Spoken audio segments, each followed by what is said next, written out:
Good evening and welcome everybody to the Kernersville Board of Aldermen meeting, Tuesday, June 2nd. We're doing a remote meeting because of the statewide state of emergency that has been declared, and people who'd like to comment can speak from town hall, can phone in, or can submit written comments on the public hearing items up to 24 hours after the public hearing is held. We'll begin this evening with an invocation by Dr. Michael Walton of Liberty Community Christian Church. We'll follow that with the Pledge of Allegiance, and then I will do a roll call. Pastor Walton. Thank you, Mayor Morgan, to the distinguished Board of Aldermen, and to those who may be sitting in attendance over at the City Hall, or those who may be chiming in. Let us pray. Our Lord and our God, in whom we live, move, and have our being, we thank you for life, health, and strength. Father, we pray for peace in the land in the midst of turmoil. Now, as we enter into this meeting, Father, give us revelation and illumination. Help us to see what you see. Help us to hear what you hear, that we can apply wisdom to the decisions that will be made as we all govern ourselves accordingly. We ask that you bless our elected officials, bless them individually, and bless them collectively, so that when all said and done, the people will be edified. Your name will be holified, glorified, and we all will be edified. It's in your Son, Jesus' name, we pray. Amen. Amen. And that showing the webcam, at least Pastor Walton. are they not seeing? Okay, I see that. All right, and so the next thing we'll do is the Pledge of Allegiance. The Pledge of Allegiance will be led by Blaine Thompson. Pledge allegiance to the flag of the United States of America and to the republic for which it stands, one nation, under God, indivisible, with liberty and justice for all.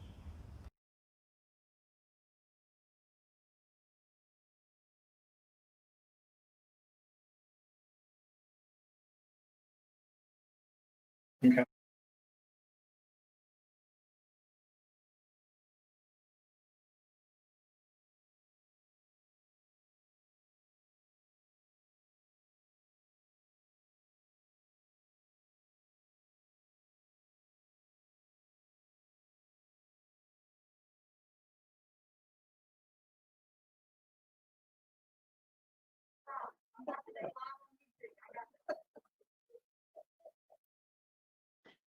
Thank you.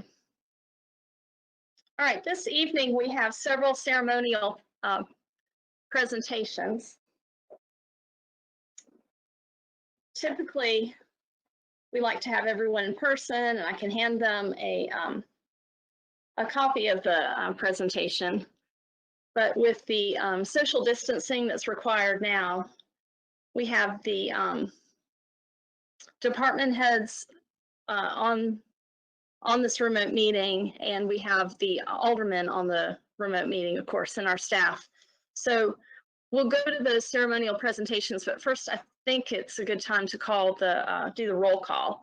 So Keith Hooker and Curtis Swisher, if you can take notes of who responds to the roll call. So of course I'm present. If you'll unmute yourself and say that you're here or hello or something like that, that would be great. Mayor Pro Tem Fulton. Here. Alderman Bruce Boyer. Here. Alderman Kenny Cruz. Here. Thank you. Alderman Chris Thompson. Present. Thank you. Alderman Joe Penix.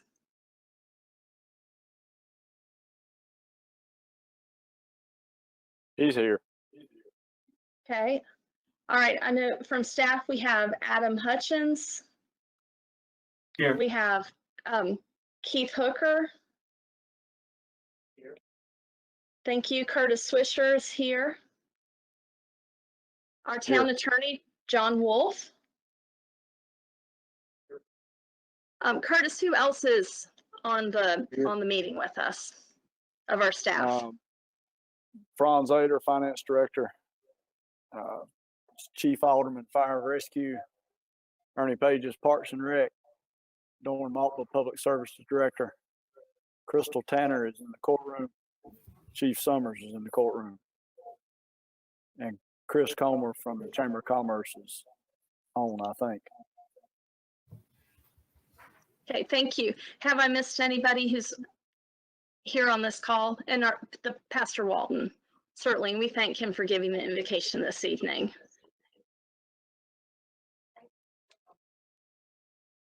Jeff Hadley with Community Development.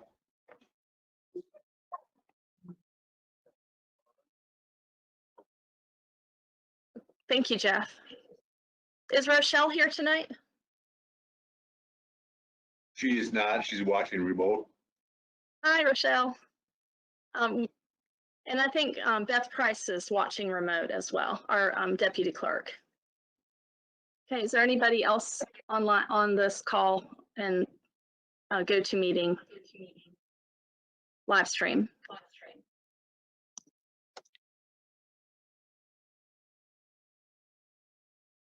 Okay, we'll begin with national. All right, I'm hearing myself and it's an echo, so I didn't bring earphones, so we'll see how this goes. We'll begin with National Public Safety Telecommunicators Week. Emergencies can occur at any time that require fire, emergency medical services, police response, and when an emergency occurs, it's crucial to the protection of life and preservation of property. Public safety dispatchers are the first contact our citizens have with emergency services and are a vital link for our police officers and firefighters. They monitor their activities, provide them information, and ensure their safety. And whereas public safety dispatchers are more than a calm and reassuring voice at the other end of the phone, they are the unseen first responders, knowledgeable and highly trained individuals who work closely with other police, fire, and medical personnel. And whereas public safety dispatchers of the Kernersville Police Department have contributed substantially to the apprehension of criminals, suppression of fires, and treatment of patients.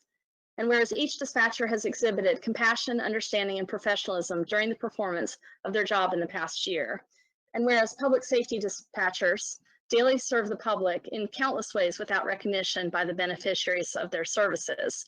Now, therefore, I, Dawn Morgan, Mayor of the town of Kernersville, do proclaim April 12th to 18th National Public Safety Telecommunicator Week, which in many communities is also known as dispatchers, in honor of the men and women whose diligence and professionalism keep our town and citizens safe. And it's dispatcher and telecommunicator both, because we're participating in the national recognition. And there was information about this in the Kernersville News and celebrations in the department and the town during this week. But this is the first meeting we've had that since this week has occurred, then we want to express our appreciation to the men and women who work as dispatchers, telecommunicators in the 911 call center for our public safety services. We really appreciate all you do for each of us. At this time, we have Chief Summers in this remote call. Chief Summers, if you'd like to speak to this matter, I would like to give you the opportunity to do so.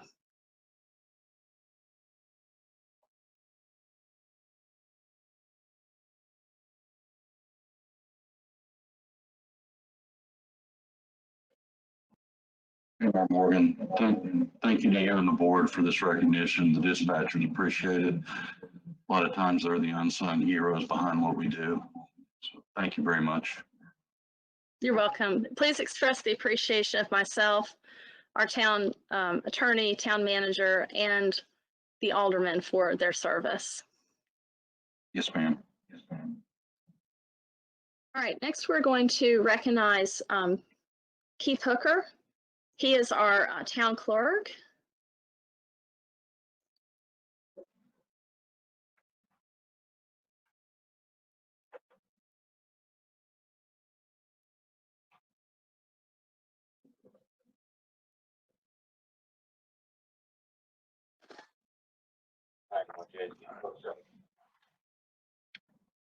Hello, Mayor. Hello, Board. I'd like to thank all of you, the Mayor, the Board, and all the staff for everything that you do that helps make my life easier. And what a wonderful opportunity it has been to work for the town for almost 5 years. And I can't think of a better place to work or a better place to live. Thank you. Thank you, Keith. We really appreciate all you do.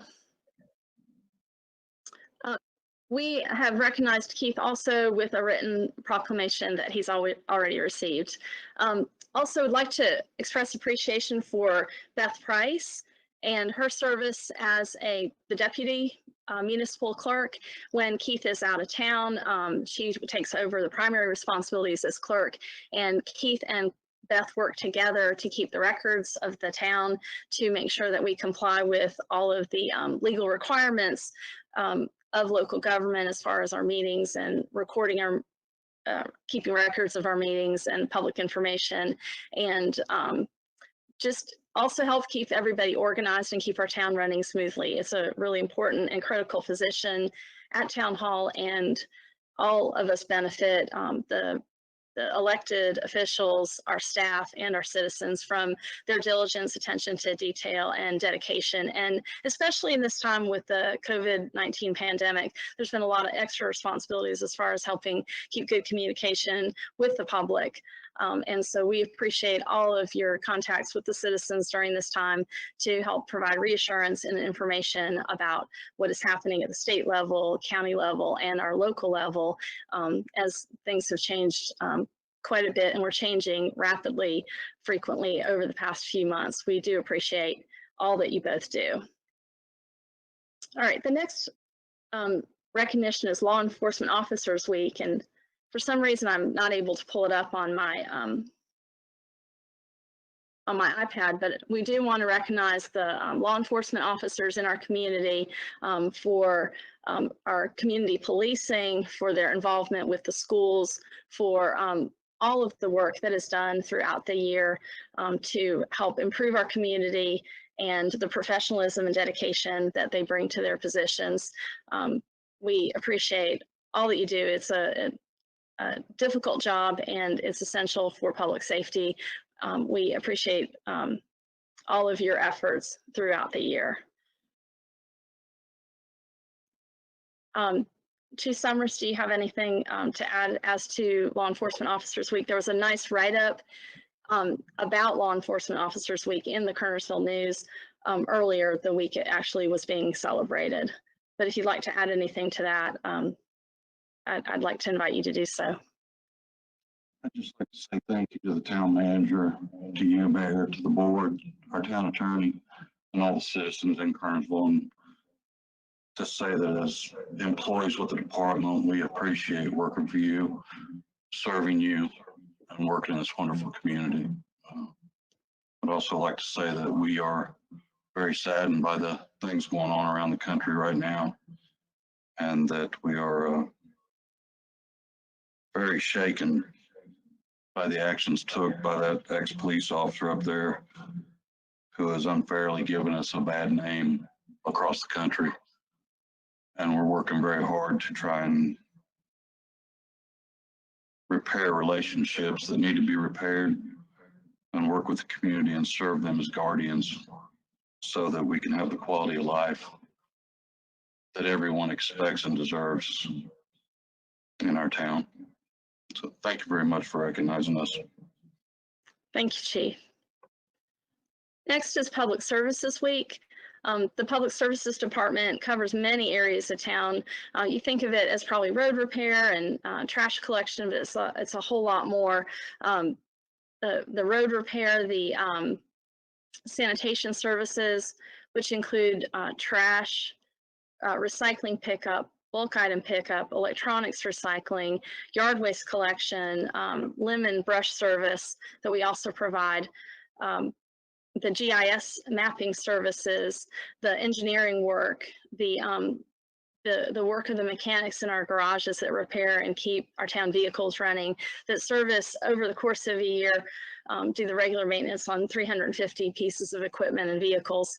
It's just the environmental compliance that we do as a town. So all of these things are encompassed in public services, and public services is key to allowing us to have a comfortable community in which to live, a safe community for hygiene, sanitation, transportation, and they often work with the police and fire departments if there is an emergency. If there's there's a gas leak, public services is there closing the road. Say there's a festival, public services is there helping make that a success as well. So we really appreciate everyone in the public services department. And I'd like to recognize at this time the department head of public services is Doran Mokba. Doran, if you'd like to add anything to that. Thank you, Madam Mayor and board members. Especially thank you for your trust and your support. For without either one of those, it would be very hard for us to be effective at what we do. So thank you. Please express our appreciation to everybody in your department. Yes, ma'am. All right, so we will go on now to our first remote public hearing. So there's a little bit of a different process for this than for those of you who attend meetings frequently. The process is a little bit different, but we'll go through that. And John Wolf, if you'd like to add anything to what I have to say, please let me know, and that would be fine. But we do have 3 public hearings tonight. And when an agenda item is denoted as a public hearing, persons attending, which is persons attending remotely or in person in the courtroom, shall be permitted to address the Board of Aldermen regarding the item under consideration, those speaking in favor speaking first, and those against speaking second. Proponents and opponents shall each be given 20 minutes of time. So that's a time limit for the entire presentation of that point of view, and that keeps the meetings running smoothly and allows everybody's voice to be heard before we get into a late hour. So they may choose one speaker or utilize that time, or it can be allocated amongst different speakers. And I'll divide the time if the group hasn't decided how to divide their time. So this 20 minutes is an opportunity to express your comments, ideas, concerns, expressions, and desires. After the opponents speak, the mayors will allow the proponents 5 minutes for rebuttal. If the proponents choose to exercise this option, the opponents will also have 5 minutes for rebuttal. In the event that the proponents do not present a rebuttal, the opponents shall be given no further time to speak. So that's our usual procedure. Typically, you'd sign up at the with the clerk and be called on and that sort of thing. But for social distancing and doing things with less contact, less sharing pens and that sort of thing, and fewer people able to come to the meeting, we have adapted that for this time of remote meetings. So during this live meeting, because right now we're doing this, persons wishing to speak to the board on an agenda item can call in, and the number is on our agenda. It's been on our website, but you can call in, and the number is 336-996-7289. So again, that is 336-996-7289. And if you need to look that number up, if you go to the Town of Kernersville website, you can pull up our agenda. So that's toknc.com. Scroll down and find agenda, click on agenda, and you'll see that written on the agenda for the meeting. So again, 336-996-7289. All right, callers will be recognized in the order they are received and will be transferred into the meeting when it is their turn to speak. You may also send written comments. You can email them to khooker, which is Keith Hooker's email address, but khooker@toknc.com. KHOOKER@toknc.com. To be read tonight, we had to receive it no later than 5 p.m. But if you'd like to send a written comment on one of the 3 public hearing items, you can email them to Keith Hooker no later than 24 hours after the public hearing for the meeting that has this remote attendance. You may also come to Town Hall to attend the meeting and speak on an item. And we'll just call people up in the courtroom without them filling out a speaker card for tonight. John Wolf or Curtis Swisher, is there anything else we need to add to that before we get started? No, ma'am.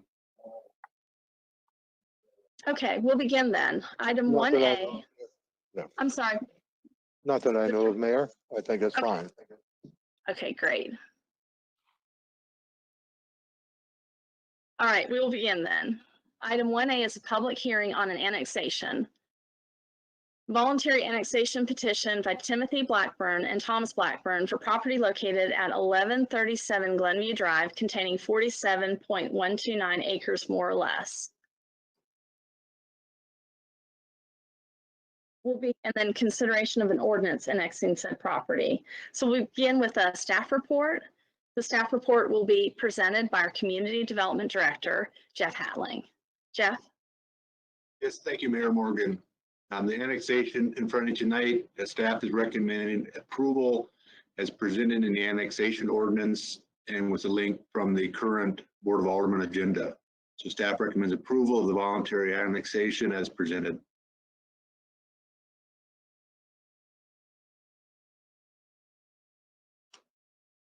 Thank you. Are there any aldermen wishing to, well, let's see. How about instead of asking for questions from aldermen at this time, let's first see if there are any citizen comments. So this is a public hearing. I'll declare the public hearing open. Mr. Swisher, is there anyone in the courtroom wishing to speak? We have one individual here. Okay, if that individual could come up to the microphone in the She's working that courtroom, way. and if we could turn the microphone on It is. in that location.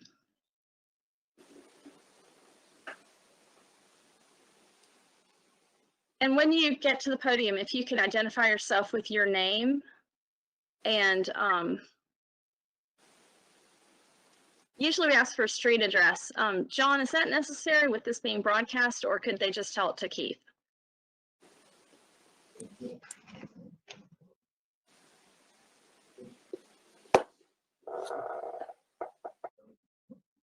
They could just give that to the clerk, Mayor. Okay. Just gonna ask if you want to present. It can just be the, yes, it can just be the business address. That would normally be the fashion that we would have a speaker give their address. Okay. All right. Thank you. Thank you, Mayor and board members. My name is Amanda Hodiern. My offices are at 804 Green Valley Road in Greensboro. That's 27408. And I'm here tonight as the attorney on behalf of the applicant. That's the Blackburn family, who's the property owner, as well as the contract purchaser of this property, Diamondback Investment Group. I do have some prepared comments. They're more appropriate for the companion rezoning, which is the next public hearing item on your agenda. So I'll save them for that public hearing unless you have specific questions now related to the annexation component of this request. Thank you. Thank you. Thank you. Curtis, is there anyone on the phone lines who would like to speak to this agenda item? I can't. Adam. No, ma'am. Okay, thank you.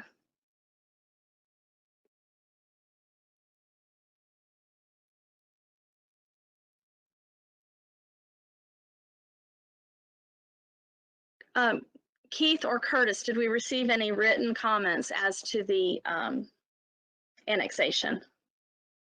Not regarding the annexation. We did receive one about the rezoning. Okay, we'll take that up then with the rezoning.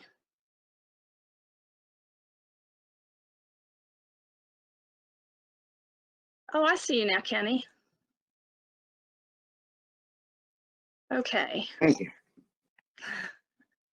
All right. So just to confirm, there's nobody further in the courtroom who wishes to speak this evening. I do not see anyone indicating they wish to speak. Okay, and there is no one further who'd like to speak who's called in to this meeting. That's correct.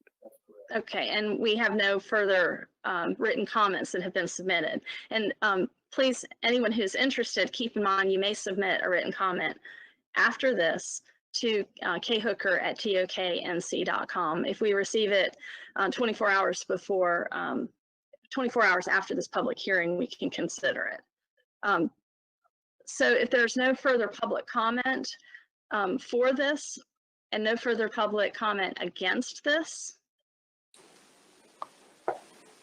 then I will declare the public hearing closed. And we will be able to vote on this matter 24 hours after this public hearing was held. But I would like to ask the aldermen if they have any questions or comments at this time. I'll start with Mayor Pro Tem Jenny Fulton. Do you have any questions or comments at this time on this public hearing matter? No, ma'am. Thank you. Thank you. Kenny Cruz, do you have any questions or comments on this matter at this time? No, ma'am, I don't. Okay, thank you. Chris Thompson, do you have any questions or comments at this time? No, ma'am. Thank you. Thank you. Joe Penix, do you have any questions or comments at this time? No, ma'am. Thank you. Thank you. Bruce Boyer, do you have any questions or comments at this time? So to be sure I understand, the area that would become in the town limits if it's approved is in the blue there. It would be the property on the north side of Glenview Road. Is that correct? Yes, that's correct. I do see the Caleb's Creek area. Yes. Yes, so Okay, the map illustrates the brown area being current town limits. Highlighted parcel is the annexation tract just north of Glenview Road. Okay. Thank you. Okay, so the public hearing was open, closed, and we've had everybody's questions and heard all of the comments. So we will move on then and not do the consideration of the ordinance annexing said property. We'll do that when we reconvene. All right, the next item then is 1B, public hearing on rezoning. Jennifer Fountain, attorney for owner for property located at 1137 Glenview Drive. Being all PIN number 6874-47-1077, containing 47.13 plus or minus acres. Petitioner requests a single phase special use district rezoning from RS20 to RM8S. Requested uses are residential building, townhouse, zoning docket K780.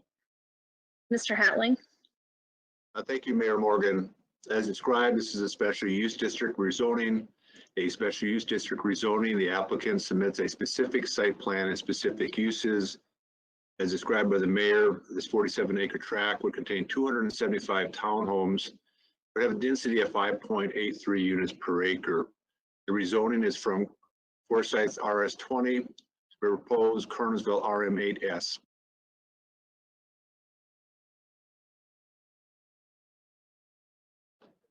The site plan details of the 275 home units as illustrated on the screen.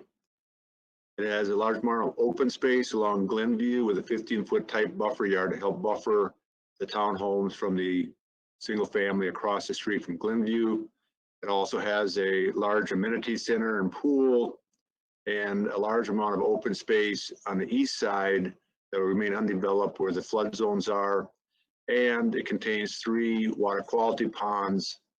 In addition to another amenity is a dog park. And so staff has reviewed this compared to the Unified Development Standards, and it complies with all Unified Development Standards. Regarding the thoroughfare and street plan, the primary access is off Glenview Drive. A secondary access, primarily for emergency services, is further down Glenview Drive across from Deer Run.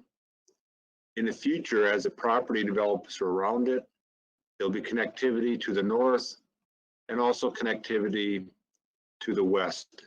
To the east is a large flood zone area, and that area will be accessed off the major road network in this area.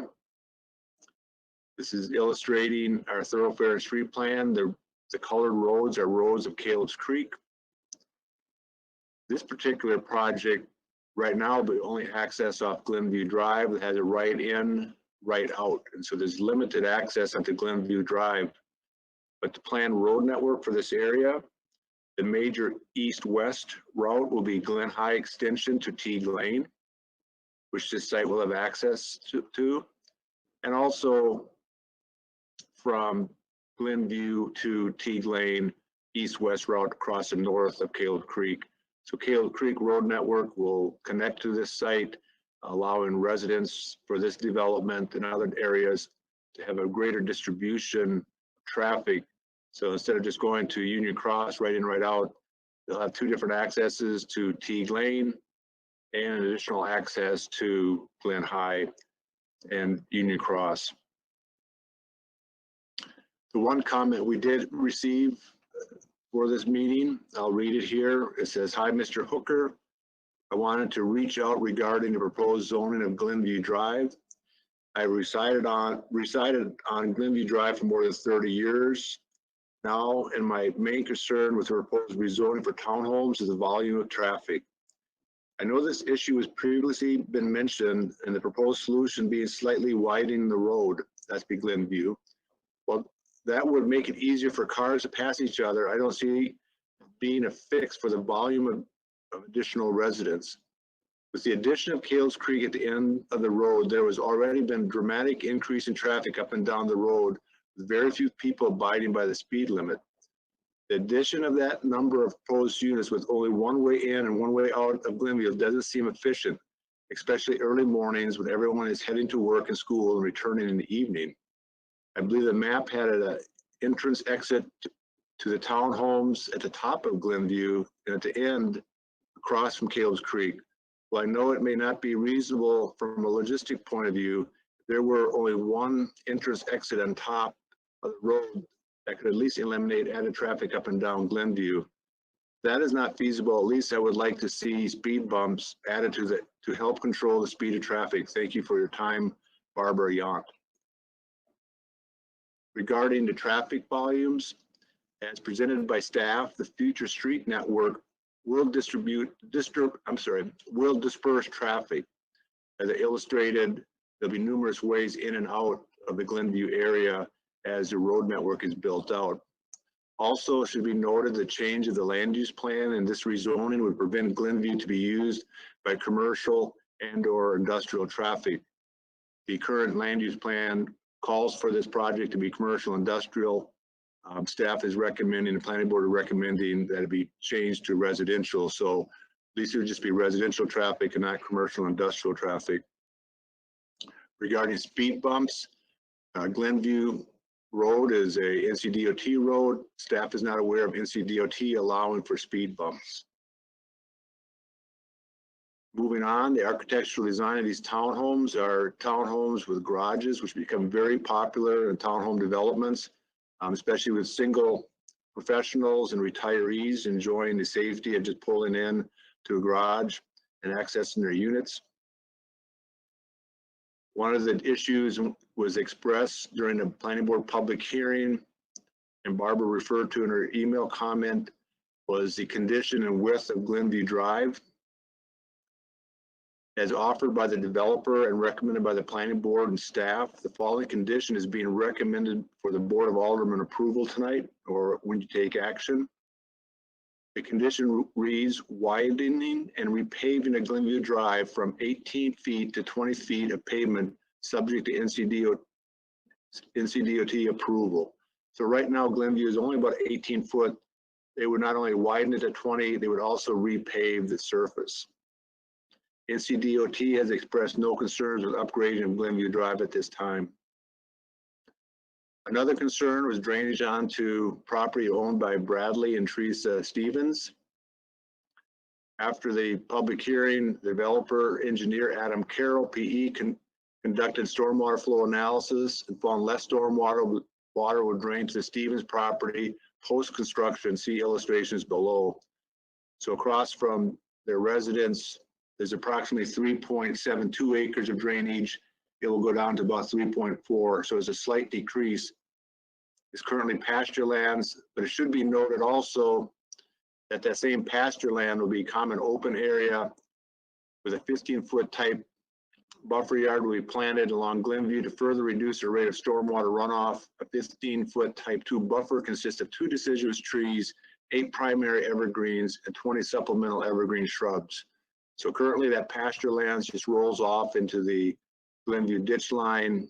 With this planting, we will have a slower rate of runoff from the site. Regarding Kernersville Development Plan, the Kernersville Development Plan amendment is not on the agenda tonight. Staff and the planning board recommended approval of the land use plan amendment from business center to mixed residential. The recommended motion has been changed to reflect the plan amendment not being on the agenda. So the planning board and staff recommendation, approval of the following motion. Move to amend the Unified Development Ordinance of the town by rezoning a property in case K780 from Forsyth RS20 to Kernersville RM8S.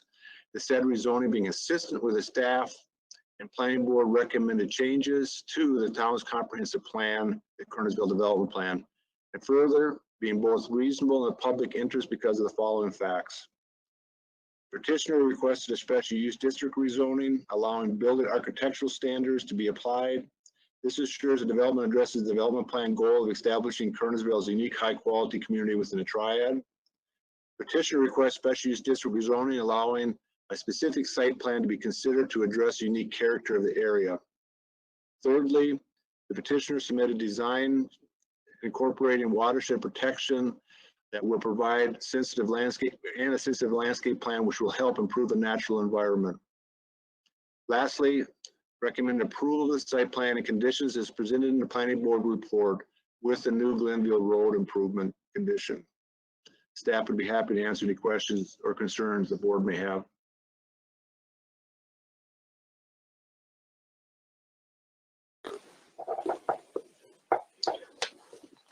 A question for Jeff or Jennifer. There were in the site plan, there were 2 different colors, units, one purple and some blue. Are they different types of structures? Yes, they are, and I'll let Amanda answer that when she gives her presentation. Okay. And what's the likely time frame of some of the additional roads being constructed? Currently, Caleb's Creek is working on and designing the Glen High extension within their development. The phasing plan for Caleb's Creek is working around the Teague Ogden School Road area where the current activities are. Their next phase would be crossing the creek to connect Deer Run to Teague Lane. Currently, staff is undertaking a study of the Glen High extension with our MPO to work on the proper extension and design of that and apply for additional funding. We're getting a federal functional classification change for Glen High to be eligible for federal funding. So right now, staff and the Caleb's Creek Development are both working towards that as a primary future connections. The future phases of Caleb's Creek will be to the north, which will allow for that northern east-west connection from Teague Lane over. That's probably 2, 3, 4 years out. Okay, thank you, Jeff.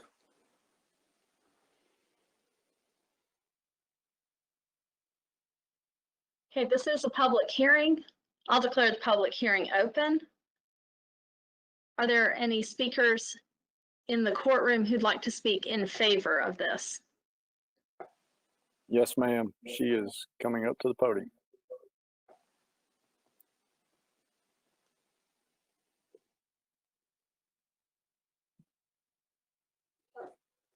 Good evening. Again, Amanda Hodiern. I'm the attorney on the behalf of the property owner and applicant. My offices are at 804 Green Valley Road in Greensboro, 27408.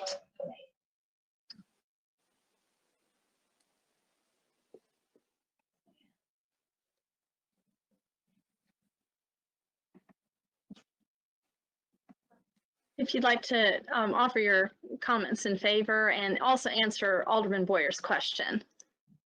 Yes, ma'am. Excuse me. I'm just trying to make sure I'm sharing the screen here. So hopefully you all can see that now. As mentioned, my client on this case is the contract purchaser, Diamondback Investment Group. They're primarily a residential developer out of Greensboro. They develop properties and communities all across North Carolina. As you've heard from your staff, our request this evening is to rezone the 47-acre site on Glenview Drive from RS20 to RM8 with the intention of building a first-class townhome community. I do want to make a few brief comments in addition to what Mr. Hatling has presented. And so I want to share a few graphics to do that.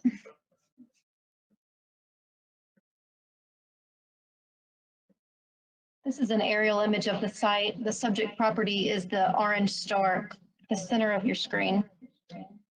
And what I'd like to talk about while we have this view perspective is the location of this property is what has precipitated our request. You see Union Cross Road that goes from top to bottom on this screen. It's of course a major facility, 6 lanes, and it's primarily non-residential. You've got several commercial uses with fast food restaurants, gas stations. Then you've got your institutional uses, the high school, of course, church. And of course, again, all served by that 6-lane facility. Of course, to the east, which is the other side of our property, at the time of this image, it looks largely undeveloped, but this is the Caleb's Creek area, which is the approved PUD that's developing out. Primarily, it's single-family residential. So what that means for this site is it's uniquely positioned to transition. It steps down the intensity from this non-residential major travel corridor to a medium use of townhome density, and then you get further to the east with your single family density. From a planning perspective, that's exactly what you want to see in a land use arrangement pattern, and we believe it's a strong argument in favor of this rezoning. I also want to point out the proximity of the site to the interstate. You can see the I-40 corridor just north of our property, and not only is it I-40 itself, but it's the interchange with Union Cross Road. So you have an adjacency here that makes travel to all points east and west extremely easy for any would-be home buyer at this location. So we've got a site here that is, I think, is going to be very desirable for these future home buyers in that they're very close to local serving businesses on Union Cross Road. And they're also very close to travel opportunity to get to work, play, or other reasons to need to leave home.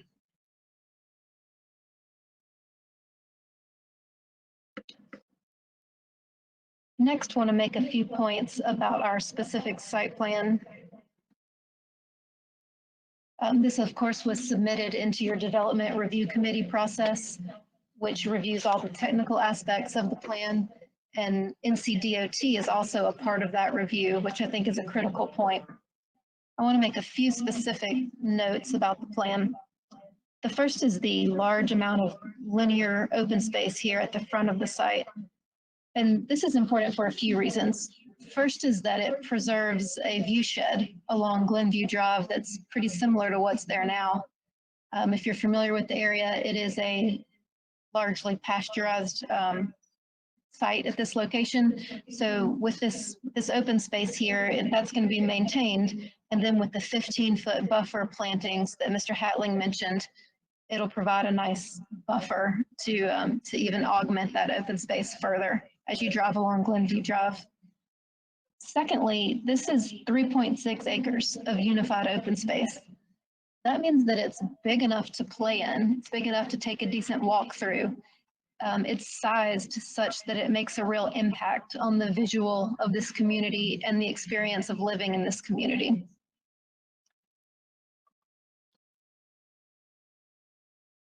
Lastly, of course, it offers a buffer between the new proposed homes to be built with this development and the existing homes along Glenview Drive. In addition to this open space, there's also other recreational amenities offered in the site plan. We have a pool and associated cabana area, surrounding open space and parking lot. We also have a dog park area with surrounding open space and its own parking. And then, of course, the entire site is interconnected with sidewalks. The sidewalks also lead out to Glenview. In terms of traffic pattern, we do have 2 points of ingress egress. That's as required by your development review committee to meet emergency and fire safety standards.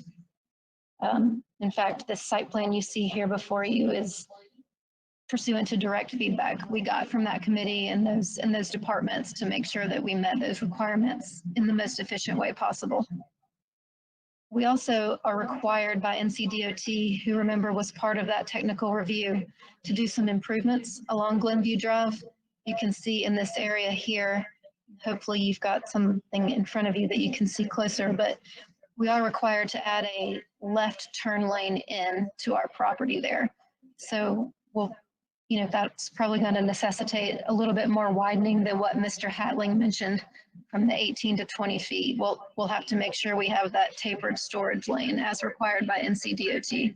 And what that will do is help with that returning peak traffic to get them off the through lane and let them an opportunity to turn left without having to stop the through travelers. Also want to note that the access point from Glenview back onto Union Cross is a right in, right out only. So what this means is that you won't get a lot of stoppage and queuing at Union Cross as folks try to stop and make a left turn, which we all know can take longer than a right turn. That's going to be a pretty efficient movement with cars able to turn right onto 3 possible travel lanes. So DOT took that into account as well when reviewing our plans. The point that Mr. Hatling made about the repaving and additional 2 feet of pavement, that was in response to some direct comments we heard at the planning board hearing that the condition of Glenview Road might not be quite up to snuff for this development. So that did not come out in our technical review, but we did want to meet it head on. So we've agreed for the linear frontage of this property, if okay with DOT, that we'll add some new paving to this section of road and add an additional 2 feet of pavement to make crossing traffic a little bit easier. We did send out a letter prior to planning board. Get to that here. That was in February, of course, before our, I believe, March 3rd planning board meeting. Just notifying everyone of our rezoning and letting them know how they could contact us if they had questions and letting them know when the public hearing would be. We didn't get any direct response from this letter, but we did have I think a good community turnout at the planning board. We had some productive discussion that you've heard the results from Mr. Hatling and a little bit from myself. I want to answer, I believe it was Boardman Thompson's question, is that right? I apologize, I can't see who's speaking. It was Bruce Boyer's question. Excuse me, thank you, Mr. Boyer. You had a question about what the colors mean on the site plan. This is just 2 different dimensionings on the townhome facades. The blue units are 22 feet wide, by 52 feet long, and the blue units are 20 feet by 48 feet. So that just offers a little bit of variety within the community. So we can do different floor plans and price points and different offerings to the home buyers. Okay, thank you. Thank you, and I'll be happy to answer any other questions. Thank you. Is there anyone else present in the room at Town Hall, in the courtroom, who'd like to speak in favor? Do not see anyone raising their hand. Okay. Is there anyone on the telephone lines who'd like to speak to this public hearing? No, ma'am. Okay. I have Is there? Could you repeat that? No, that was Walton. I was saying I have nothing.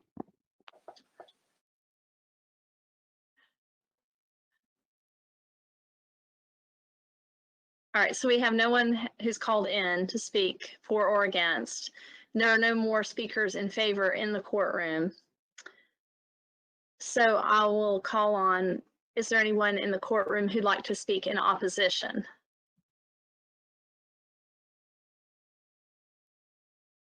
I do not believe so. Okay, and Adam, there's no one further who has called in to speak in opposition. That's correct. Thank you.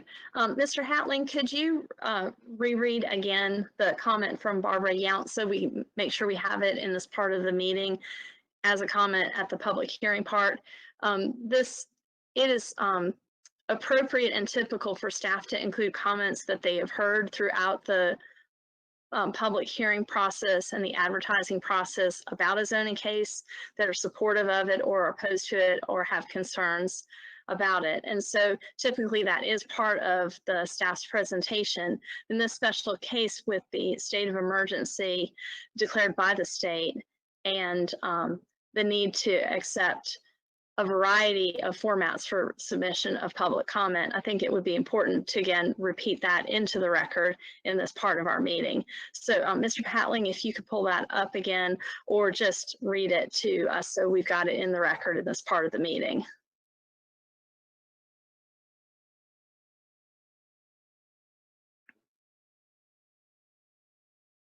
And this would be Miss Yount's comments.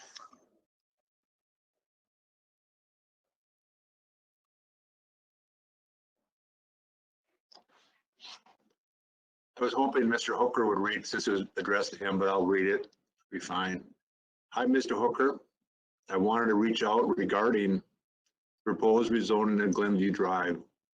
I've resided on Glenview Drive for more than 30 years now, and my main concern with the proposed rezoning for townhouses is the volume of traffic. I know this issue has previously been mentioned with the proposed solution being slightly widening the road. Well, that would make it easier for cars to pass by each other. I don't see that being a fix for the volume of additional residents. With the addition of Caleb's Creek at the end of the road, there has already been a dramatic increase in traffic up and down the road with very few people abiding by the speed limit. The addition of that number of proposed units with only one way in, one way out of Glenview doesn't seem efficient, especially early morning when everyone is heading to work, school, and returning in the evening. I believe the map had an entrance exit to the townhouses at the top of Glenview and at the end across from Caleb's Creek. While I know it may not be reasonable from a logistic point of view, there were only one entrance exit at the top of the road that could at least eliminate the added traffic up and down Glenview. If that is not feasible, at least I would like to see speed bumps added to help control the speed of traffic. Thank you for your time, Barbara Yount. Okay, thank you, Mr. Hatling. And have we received any more written comments than that, Mr. Hooker or Mr. Swisher? No. Okay, so there's no further speakers from the courtroom. There's no further speakers on the telephone, and there's no further written comments. So I'll declare the public hearing closed. At this time, I'd like to ask Mr. Hatling about Ms. Yount's concerns she's expressed about the speed bump and the access. Is that something that that you could address for the board?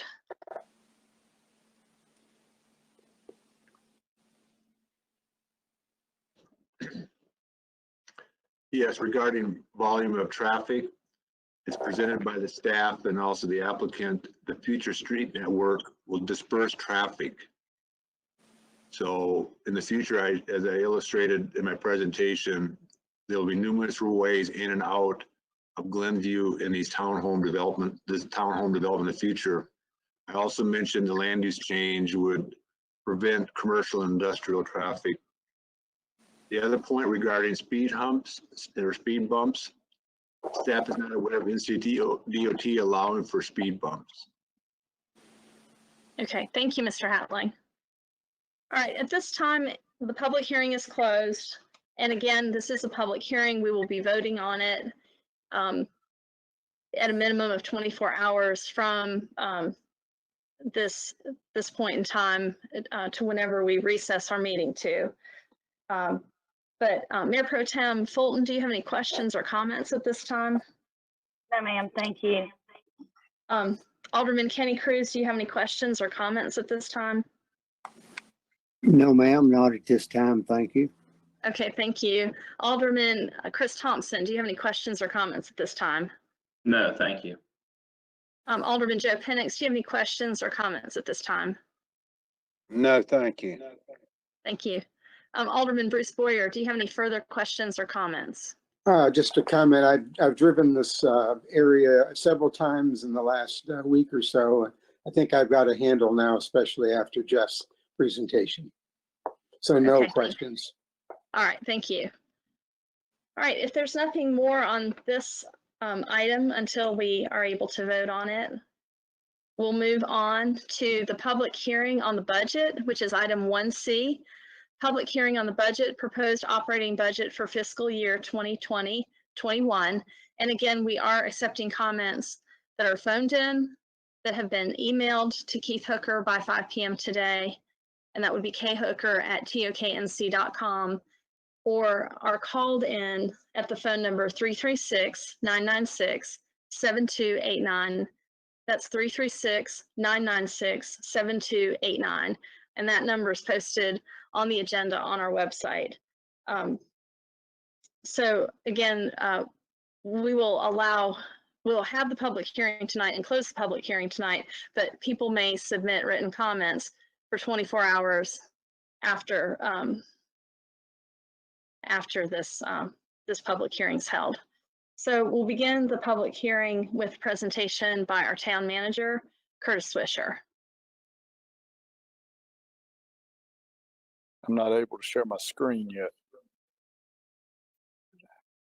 As you're working on that, Mr. Wolf, is there anything I need to add as to the public comment process on the budget? No, ma'am. No. Okay, thank you.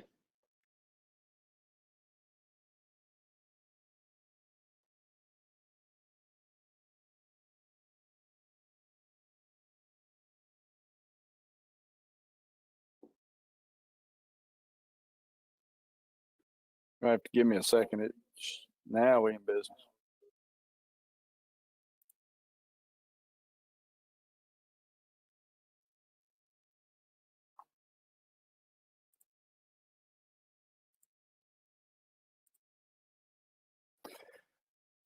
Madam Mayor and the board, you received the budget approximately probably 2-3 weeks ago.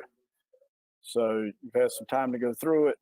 I've gotten questions from most of the board members, and I've answered those. And got a short presentation tonight that covers that budget.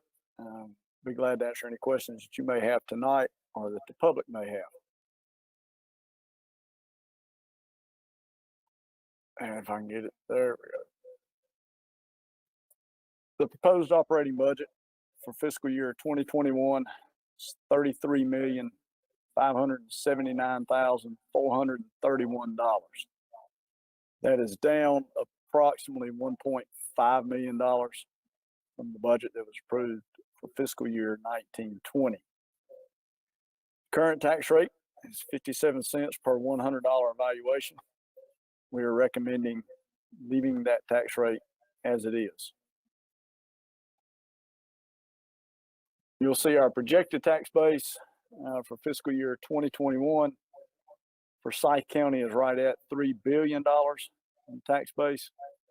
Guilford County is about 186 million for a total of 3.16 billion. As you can see, that is an increase from fiscal year 1920 of about $100 million. Our revenues, as I've been telling you, we anticipated them to decline for fiscal year 2021 due to the COVID-19 pandemic. You'll see the impact on the revenues as I go through the next two slides. Avalorium taxes, that's the property tax that all the citizens and businesses pay. We're anticipating those increasing $738,000 from the current fiscal year. operating grants and contributions, we're anticipating an increase of $378,000 from fiscal year 1920. Most of that increase will have an offsetting expense with it. And a lot of that comes with the Brookford Road Sewer and the National Pipe and Plastic Project. The other increase of any significance is under other general revenues. We anticipate it increasing $15,600. Our biggest loss in our budget that we see coming up is in the restricted governmental revenues, decreased $2.186 million. Also, our unrestricted intergovernmental revenue, we're anticipating a decrease of $249,957. Our functionally related revenues, which includes items such as our building inspections, parks and recreation, we're anticipating a decrease of $226,000. I've got some more specific charts that list the revenues that we will see decreasing as a line item. We are recommending an increase in the fund balance appropriated to $489,000 this year. That's an increase of about $108,000 from what was appropriated in the beginning in fiscal year 1920.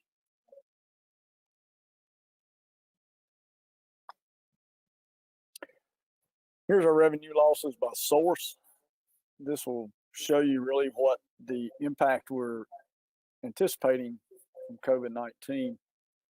Our sales and use tax is the hardest hit revenue source that we have. We're anticipating almost a $300,000 increase from what was budgeted in 1920 and about a $600,000 increase from what we would have budgeted if everything would have stayed the same. That represents about an 11% decrease in sales and use tax. We're expecting a $63,000 decrease in our utility franchise tax from what was budgeted in 1920, and that would be about $125,000 less than what we would have budgeted.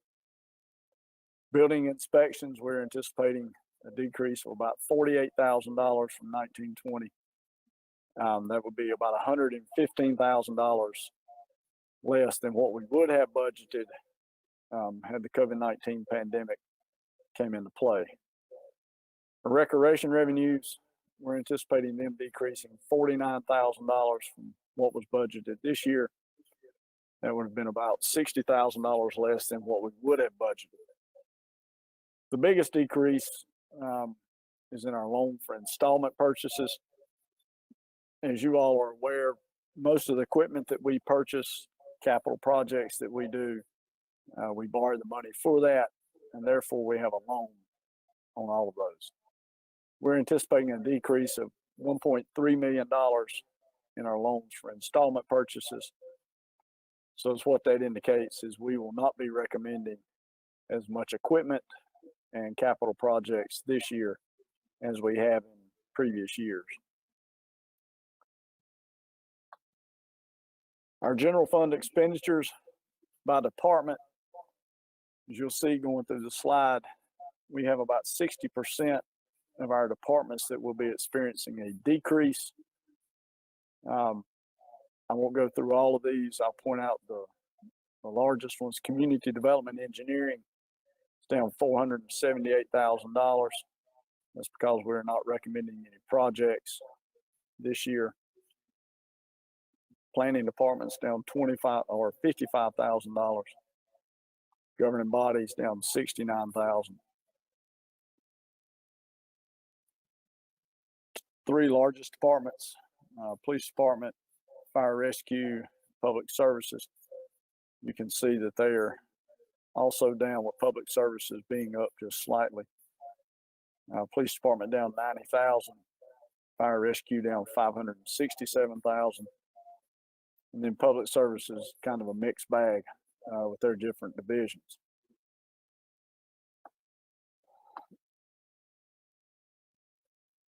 Our expense recommendations for fiscal year 2021, Regarding salaries and benefits, we are not recommending any merit or COLA, which is a cost of living.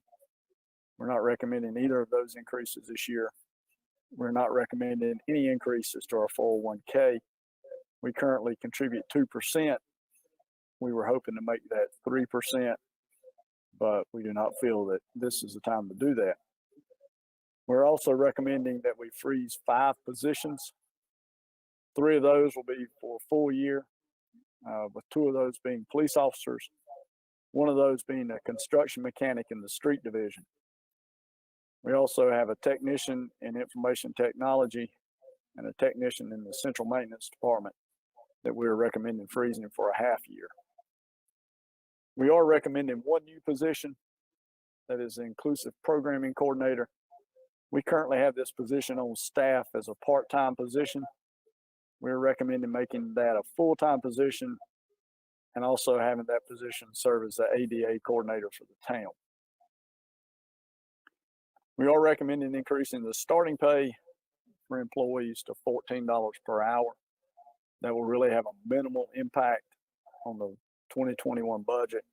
It's less than $1,100. We have 12 people that are currently below the $14 an hour. They'll receive about a $90 increase on average. The reason we're recommending this is mainly for next year. If we have vacancies in those positions, it will make those positions easier to fill. We raised it to $13 last year. We're recommending going to $14 this year. We do have some capital equipment purchases that are being recommended. We have 18 computer replacements for the computers in PD. We have 1 SRO vehicle in PD that will be reimbursed through our contract with the school system. We have a video camera system in the PD that we're recommending. In the fire rescue department, we have some turnout gear and some SCBA air bottles. And then we have some computer replacements for everyone here at Town Hall, 35 of those. Our current computers are running an old operating system. That technology is no longer supported. So we've been on a replacement program now for either 1 year or 2 years. So we're recommending 35 more computers this year. We've got 2 capital infrastructure improvements. The town has 2 buildings that need roofs for a total of $67,000. And the new Kernersville Lake Dam, this is the lake located off of Old Valley School Road. We need to do some repairs to that dam for safety reasons. So we're recommending those repairs, cost of $200,000.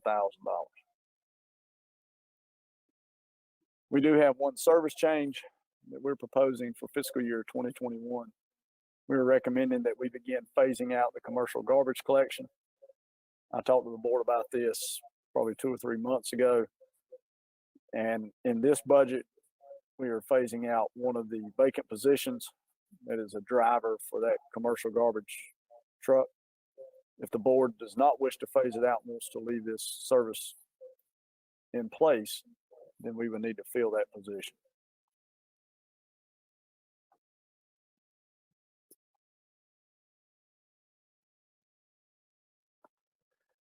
The nonprofit funding for fiscal year 2021, the ones on the left under the general fund, they are funded through our general fund budget. The ones on the right receive funding from the occupancy tax fund, and we are required to spend that money in a certain way. Basically, you have to spend it on groups that generate tourism for the town. It used to be called Heads on Beds. So they bring in tourists and do different tourist events. The funding is recommended this year is the same as it was last year. There is 1 exception to that. That is for the Kernersville Museum. As you'll see, they're recommended receiving $25,000 fiscal year 2021. Fiscal year 1920, they received $36,000, but they received extra funding for 4 years as part of an agreement made 4 years ago. That ran out at the end of fiscal year 1920. So their funding was adjusted to take into account the extra funding that came from that agreement. All of the other funding remains the same. You'll see in this slide, this is the tax rate of the surrounding municipalities. You can see at the bottom with a proposed rate of 57 cents, Kernersville will remain the lowest of all of the full service municipalities around us. When I say full service, I'm referring to the municipalities that provide police, fire, sanitation, recycling, parks and recreation, community development, all of those services that are available to the citizens. These are the municipalities around us that provide that. You will not see municipalities on here such as Louisville, Clemens, Walkdown, Blues Creek, Stokesdale, Oak Ridge. Those municipalities do not provide all of the full services that we do offer.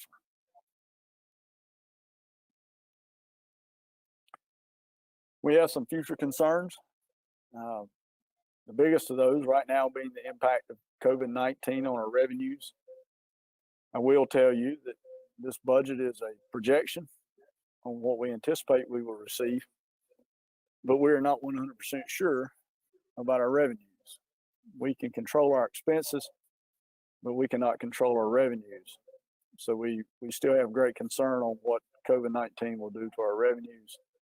As you all are aware, we're anticipating about a $500,000 loss in revenue for fiscal year 19-20, and we anticipate seeing that continue, as I mentioned earlier, with sales and use tax. Another concern we have is the growth of revenues versus expenses, especially now with COVID-19. If the revenues decline more than what we anticipate, our expenses will increase 2 to 3% every year with our fixed operating expenses. I showed a chart last year that shows about 95% of our budget is fixed, if not 96 or 97%. And I think you have that chart in your budget this year as well. So most of our expenses are fixed or committed. It is very difficult to change those. And so if our revenues don't grow at a pace equal to our expenses, then we are operating with less revenue than expenses. Another concern that we have, and it's been an ongoing concern, and the board addressed this and discussed it some earlier this year, is our capital projects budget. We don't really have a capital projects budget, so to speak. We have an operating budget that occasionally we get lucky enough and put some capital projects in the budget.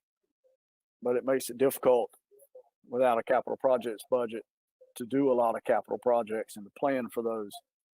I think we discussed it several months ago, somewhere along July or August, and we have about $80 million in capital projects that at some point in time we'll have to do.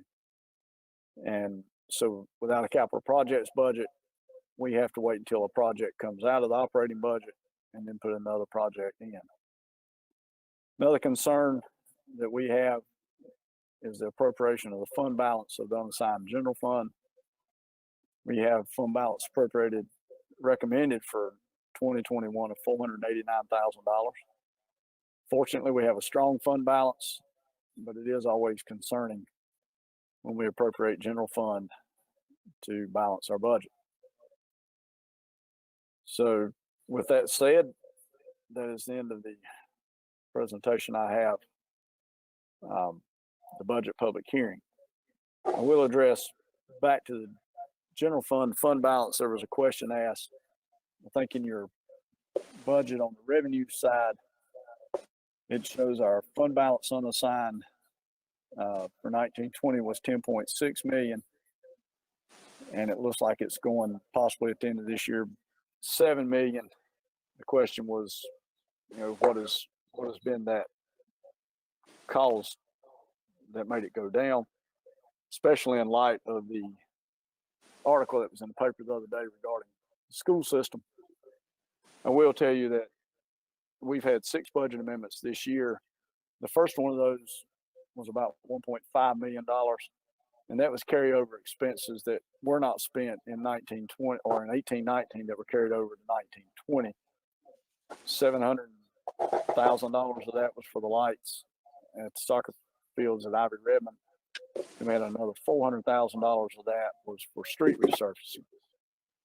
So in addition to the $1.5 million in carryover, we had some other budget amendments this year. The biggest of those was the $1.1 million for the road construction on Old Winston Road. And we had almost $200,000 in an amendment for the historic structures at the museum. We also had $150,000 recently for the diesel and gas storage tanks. The board also appropriated $200,000 for the purchase of a used ladder truck that we have not purchased yet. And we had another $120,000 reimbursement for completion of a street to the developer. So in all, we have had about $3.3 million in budget amendments. The other questions the board asked, I won't go through all of those unless the board would like me to do that. But I've had questions from all of the board members about different parts of the budget. The budget, as you can see, this year is pretty much just an operating budget. There's very little capital projects, very little capital equipment. I think it's the first year probably in 20 years that we've not purchased any new police cars for the police department. So it's just one of those budgets. Keep the tax rate the same. It was what it was, and there was really no way to adjust it to include anything else in the budget. So be glad to answer any questions that the board may have or that the citizens may have as well.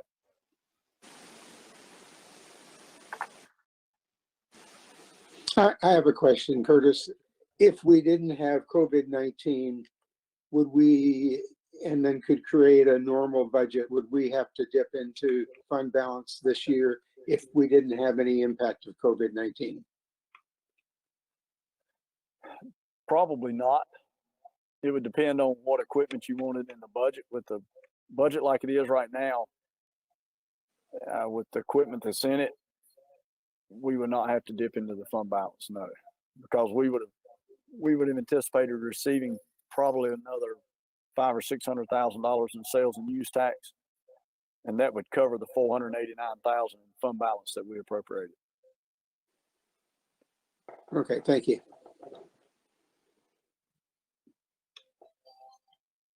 Curtis, when are we looking to vote on this budget? That's up to the board. You can't vote tonight. This falls under the new restrictions on public hearings. If the board is satisfied with the budget, you can instruct us to draft a budget ordinance, and you can vote on it whenever you reconvene to vote on the other two public hearings.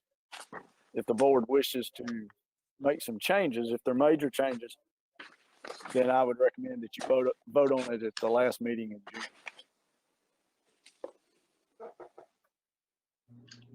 Okay, if we got recommended changes, we need to bring those up tonight, Thursday, or our next meeting?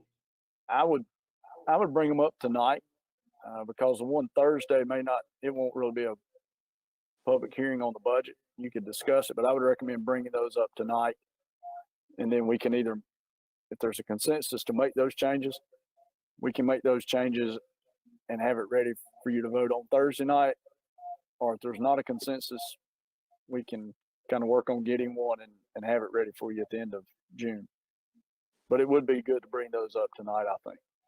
Okay, well, first of all, thank you and all the department heads and you for all your hard work on getting all this together. I guess the thing that stands out to me is the museum and how much money we've spent on the museum to make it a downtown destination.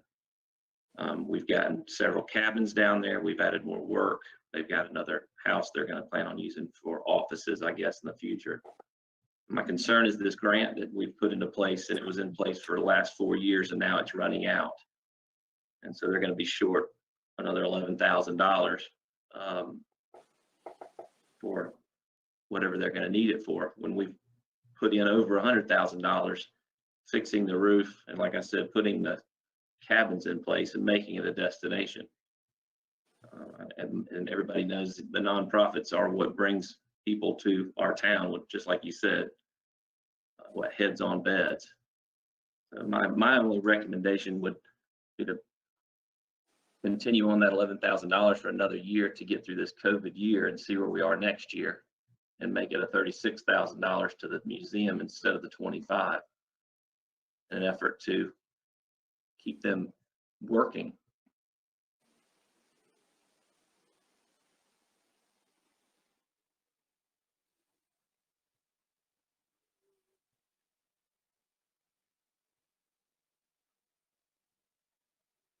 I can certainly make that change in the budget.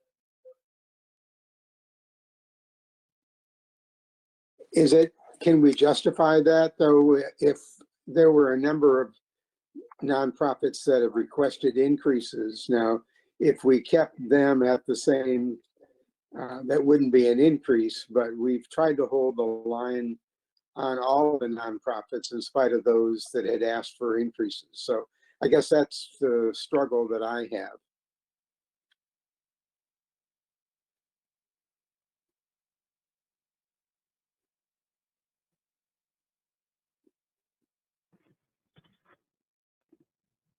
Can I jump in here? Just talking about the museum and occupancy tax and, you know, dipping into general fund to pay. Alderman Thompson, I totally see it. I get it. This is a hard time.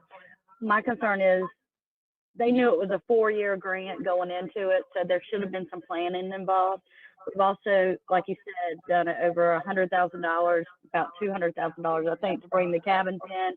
We're going to do the new roof, not on one building, but on 2, and that's going to be under our public service because, you know, those are downtown buildings. I want them to be successful, even though some people think I don't. I really do. My concern is the revenues with occupancy tax. I don't know those, like the Chamber, Botanical Gardens, and the Folly. Are we going to be able to really support that if our occupancy tax revenues get cut in half? And we just don't know what those will be yet.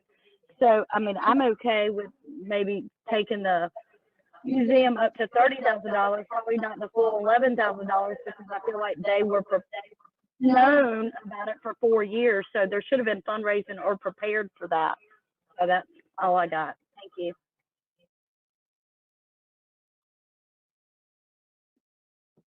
Well, I'd like to make a comment if I could. Nobody could have predicted what has happened in the last 6 months. And with the asset we've got downtown with all of our nonprofits, I'm not just singling out the museum, I'm talking about all of them. I think we ought to do everything in our power to keep them functioning. We didn't plan on this. It was nobody's fault. And we're going through difficult times, but when you get down to brass tacks, it's really not that much more money. And you can blame the museum for not planning, but nobody planned for this. And so I would support what Chris said. And I just want to clarify that. I'm not saying they haven't planned. I'm saying they could have planned to know that this grant was going to go away. And so that would be my question is, you know, when the contract was done 4 years ago, they knew it was a decreasing contract. And I just haven't got the answer to that. Curtis, you can get that to me later. I mean, the original agreement, go back 4 years ago. Yes, with ma'am. the museum. We're agreed to supplement them for 4 years. We've come to the end of 4 years. Correct. And again, Alderman Penix is exactly right. So is Alderman Thompson. Nobody could predict the COVID. But my question is, they knew it was happening 4 years ago, right? Am I missing something? I think it's what they're saying is they knew that the contract was ending, but they may have had, and I don't know, I'm just kind of speculating, they may have had plans in place that would have generated the $11,000 in revenue for the difference. But that revenue, like ours, since COVID-19 has hit, has just not been there. So yes, they did know that it was coming to an end. I don't know whether they made plans or not to have the $11,000 in place, but if they did and their revenue has been hit like ours, then I'm sure that it's taken a hit.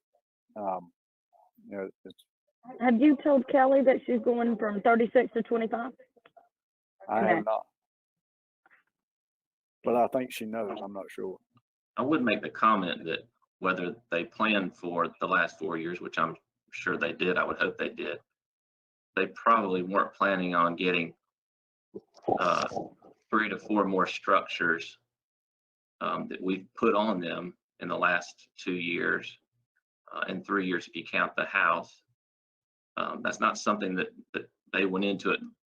I would assume that they didn't realize with a crystal ball 4 years ago that they knew we were going to start overloading them with cabins coming from all over the other parts of the town, and then possibly a school, which that's a different story. But there's no way they could have planned for that in the last 4 years. No, I totally agree with you. They didn't plan on the cabins. We didn't know that they were going to be available, but we spent taxpayer money to get them there to bring more downtown. I'm just curious about the extra money because everybody's revenues are going down. I've had numerous conversations with Curtis. I'm still convinced that property tax revenues are going down. I hope I'm wrong, but that's what I think. And I will say, I think in their request that they did have an extra $6,000 maybe, and I don't have it in front of me, so I'm not sure. But an extra $6,000 in there to help the programming and maintenance and upkeep of those other buildings. So there will be some maintenance and upkeep to those buildings that, for the most part, they'll have to bear that expense. Of course, we would. Oh, I'm sorry to interrupt. Do we own the cabins or does the museum own the cabins? We own the cabins, but still the maintenance around the cabins and everything else will be extra. They'll also have extra programming. They'll do the programming of the events and everything else that goes on there with the cabins, even though we own those cabins. Okay, but we're responsible for the maintenance, right? Just like the roofs on that building. I'm talking about the general daily maintenance of it. Some of that. Okay. Well, I'm not going to argue over $11,000. I just want to know that I believe revenues are going down, and I'm very concerned. Good job on working on the budget. Thank you for answering my questions. And I'm very concerned about occupancy tax. And I agree with you 100%. I think revenues will go down. We have seen that our March sales and use tax for this year, fortunately, is not down that much from last year. But COVID-19 wasn't in full force in March. We're not seeing quite as much of a decline as what we thought. But it's only March, so it's hard to say. We hope that our projections are accurate and correct, but I wouldn't bet my job on it. Yeah, I wouldn't either, Curtis. Don't do that. And, you know, we've made provisions. I've told the board we made provisions for this current fiscal year to help offset some of that revenue loss. And we will operate in fiscal year 2021. We will change a little bit of the way that we operate, and that we won't go out and spend everything in the budget at one time coming along. We'll spend what we have to spend, keep back in the budget what we don't need.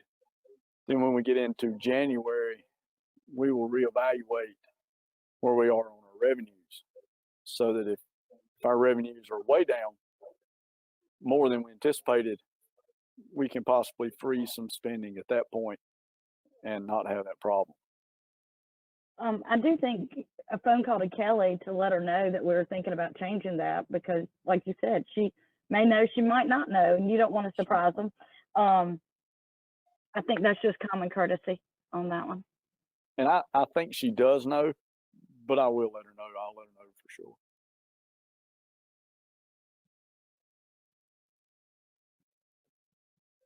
Okay, Alderman Fulton, do you have anything else at this time? No, Mayor, thank you. Okay, Alderman Cruz, do you have anything on this discussion about the funding for the nonprofits or anything else about the agenda at this time?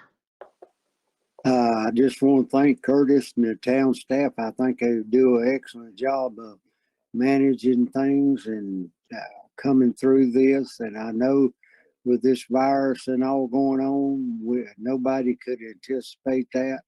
And I just hope that we can get on through it and try to be successful and hope that things will pick up.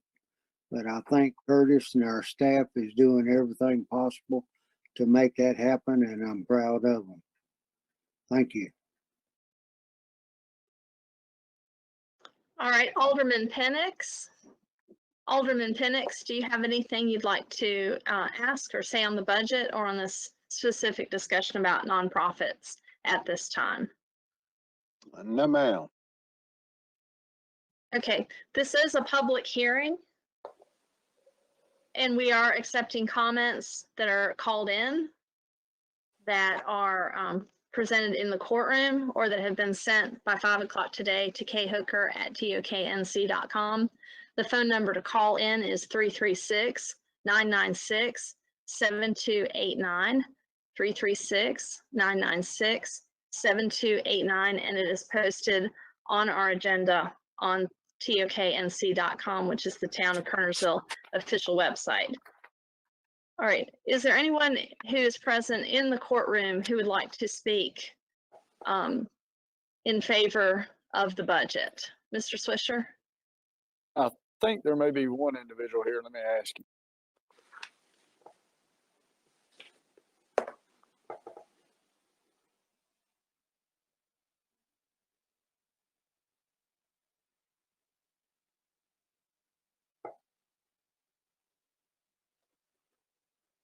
No, there's no one here to speak. Okay, is there anyone on the phone line who'd like to speak in favor of the budget? No, ma'am, not at this time. Okay, to our town manager, Curtis Swisher, or our clerk, Keith Hooker, is there anyone who has sent an email comment in favor of the budget to khooker@toknc.com? Not to me, no, ma'am. No, Madam Mayor. All right, and then opposition, is there anyone in the courtroom who would like to speak on the budget, opposed to the budget? Or have questions about it? Okay, No. and on the phone lines? No. Okay, and the same with the emails, no emails in opposition or with questions? No, ma'am. Okay, thank you. All right, so we cannot vote on this tonight. It would be up to the board when to vote on it. It does have to be voted on at some point in time in June. Just to kind of go through call the roll again on the aldermen, is there anything else about the budget you'd like to discuss tonight or ask questions of or air your comments or concerns or discuss in this remote meeting tonight on any part of the budget? So Mayor Pro Tem Fulton, is there anything else you'd like to bring up about the budget tonight? No, ma'am, thank you. You're welcome. Alderman Kenny Cruz, is there anything else you'd like to bring up about the budget tonight? No, ma'am. Thank you. Okay. Alderman Chris Thompson, is there anything else you'd like to bring up about the budget tonight? No, ma'am, thank you very much. Okay, thank you. Mayor, Alderman Penix, is there anything else you'd like to bring up about the budget tonight? No, ma'am. Okay, I already did Mayor Pro Tem Fulton. Alderman Bruce Boyer, is there anything else you'd like to bring up or ask about the budget tonight? No, my questions have been answered. Okay. Thank you. Mr. Swisher, do you need well, I guess there's no way to decide tonight whether or not everyone would like to vote on it Thursday or some point later in the month. I guess we'll ask that question Thursday then. If you want them to vote on it Thursday, you might want to find out tonight. Should we instruct the town manager to prepare a proposed budget ordinance with the request of Alderman Thompson, and also a proposed budget ordinance with the budget as presented originally by the town manager? Or would the alderman like to work on this further before considering it? Yeah. In which case we could plan to set it on an agenda later in the month. Let me interject something, if I may, Mayor. I think I've heard two options tonight. Alderman Thompson suggested adding the $11,000 back to the Kernersville Museum. Mayor Pro Tem Fulton suggested adding $4,000, I believe, making their total $30,000, or actually $5,000, making their total $30,000. So if the board's pretty certain that it'll be one of those three, either those two or like it's presented, we can prepare 3 budget ordinances for Thursday night for the board to vote on. If there's no other changes that the board wishes to see in the budget or discuss, we can have those 3 budget ordinances. I mean, there's very minor difference in the 3. We can have those ready for Thursday night if the board would like to do that. I'm fine with that. My only question is, if we can't vote for 24 hours, are we not voting by saying yes or no to this, getting it prepared? Is that not still a vote? You're not formally voting. You're just giving me direction on which way to go. You nod your head and say, yes, that's a good way to go. And we can take it from there. Okay, I'm in favor of that. Thank you, Curtis, and thank you, Dawn, for mentioning it.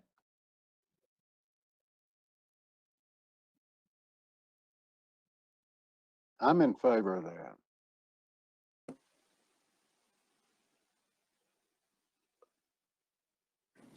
I likewise am in favor.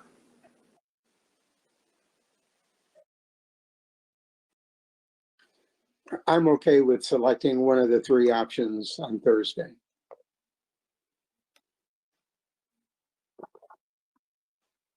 Jenny, are you okay with that?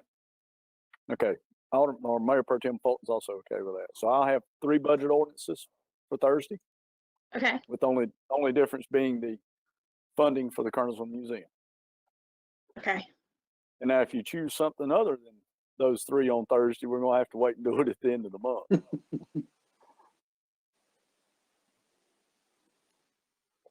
Which is fine, because yes, we certainly. want the budget to have considered all points of view and be a good guide for the future year. Mr. Swisher, if there's additional funding that becomes available, sales tax revenues may be better, perhaps better than your forecast, or federal funding related to COVID-19 response, are there areas of the budget you would recommend capital purchases or unfreezing some of these positions? The federal funding right now that's related to COVID-19, from what we have seen, has to be used pretty much for salaries and wages. And I've still not gotten a clear answer on whether that has to be used in the current fiscal year or if it can be used for next fiscal year. They say it has to be for expenses that were not budgeted in the most previous, in the adopted budget. So it would be 1920. But certainly if we get more sales tax revenue that comes in, then we may, what my plan would be, Mayor, is that, as I said, we would kind of analyze the budget, keep track of it through January.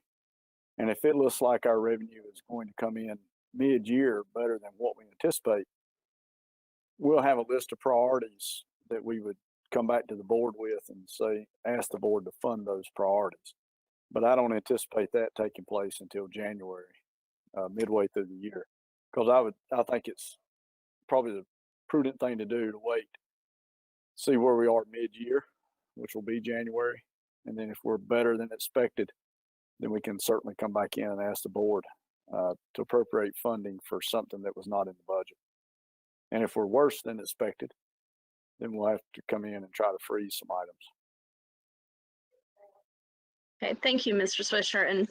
And like the members of the board, I do appreciate the time you have put into preparing the budget and then adjusting the forecast as the economic situation and the expenses related to COVID-19 response have changed on our town operations somewhat. And to all of the department heads and your staff that has worked in support of coming up with very solid and realistic numbers for the budget. We do appreciate your attention to detail, your willingness to work together and pare down your requests to something that is manageable. We're all, keeping the tax rate at the same tax rate as last year is really important. And given what is happening with the economy, it's important all the time, but it's especially important this year. So we do appreciate the hard work that brought to the board a budget that was balanced and maintained the existing tax rate. So thank you to everyone involved in the budget process for your hard work on this. Thank you. And I would like to give a shout out to the department heads. You know, when we started the budget process back in January, COVID-19 was really not an issue, and everything looked good. Our tax base had went up. You know, we were projecting a great year in this current year, 1920, for sales and use tax, and even a better year for 2021. And as I said in my budget message, you know, that's when we started the budget. All of that kind of fell apart quickly when we really got into putting the budget together in March. And, you know, all of the revenues were down, and, you know, we still had, of course, the capital purchases we needed and all of that. But so I'd like to give a shout out to the department heads. They do a great job every year on presenting me with a budget for their departments that are realistic and feasible. And this year they really went above and beyond. They did, as you mentioned, they all worked together to come up with some cuts so that, you know, if there was a department that had to have something and couldn't quite get the cuts that we asked them to make, another department may come up with some more cuts to help offset that. So it was a good effort on behalf of all the department heads, and I certainly appreciate the job they did, especially going in, like I say, in January with no idea that we would be facing what we were less than 90 days later. So we hope that it turns around. We hope that sales and use tax stays strong. And as Mayor Pro Tem Fulton said, you know, there is some concern with the property tax, whether or not that comes in like it is. We've been fortunate in that we've always collected property taxes we anticipated even back in 08 and 09. But you just never know. And so that's when you do want to have a strong fund balance and hope that if you miss it, we don't miss it over $7 million.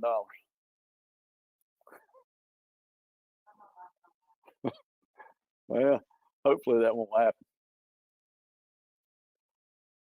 And that's all I have on the budget. And we'll have those prepared for Thursday.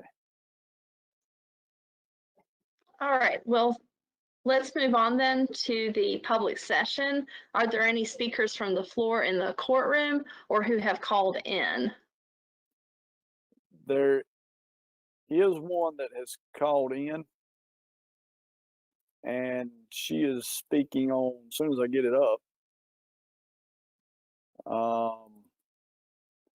Let me pull up the agenda for you.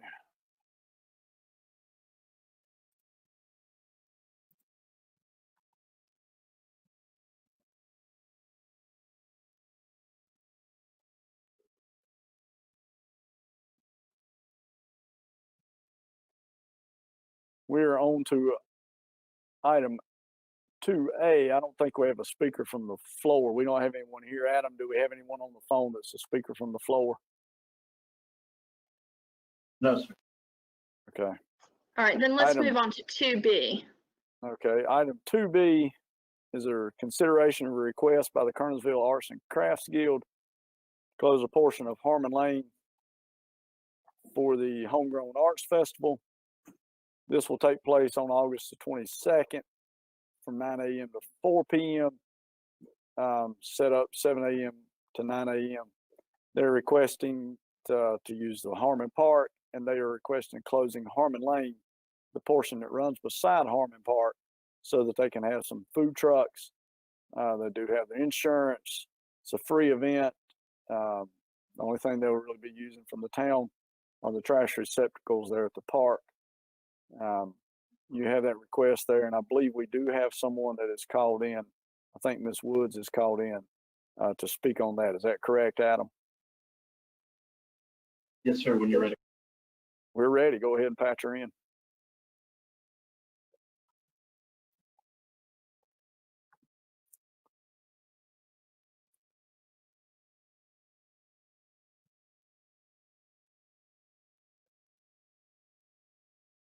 Ms. Woods, can you hear us? Yeah, I can hear you. Okay, go ahead. Curtis, could you take her application down off your screen? Yes, I think so.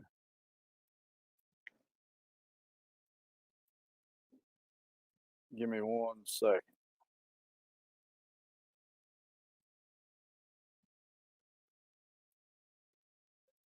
There you go. Thank you.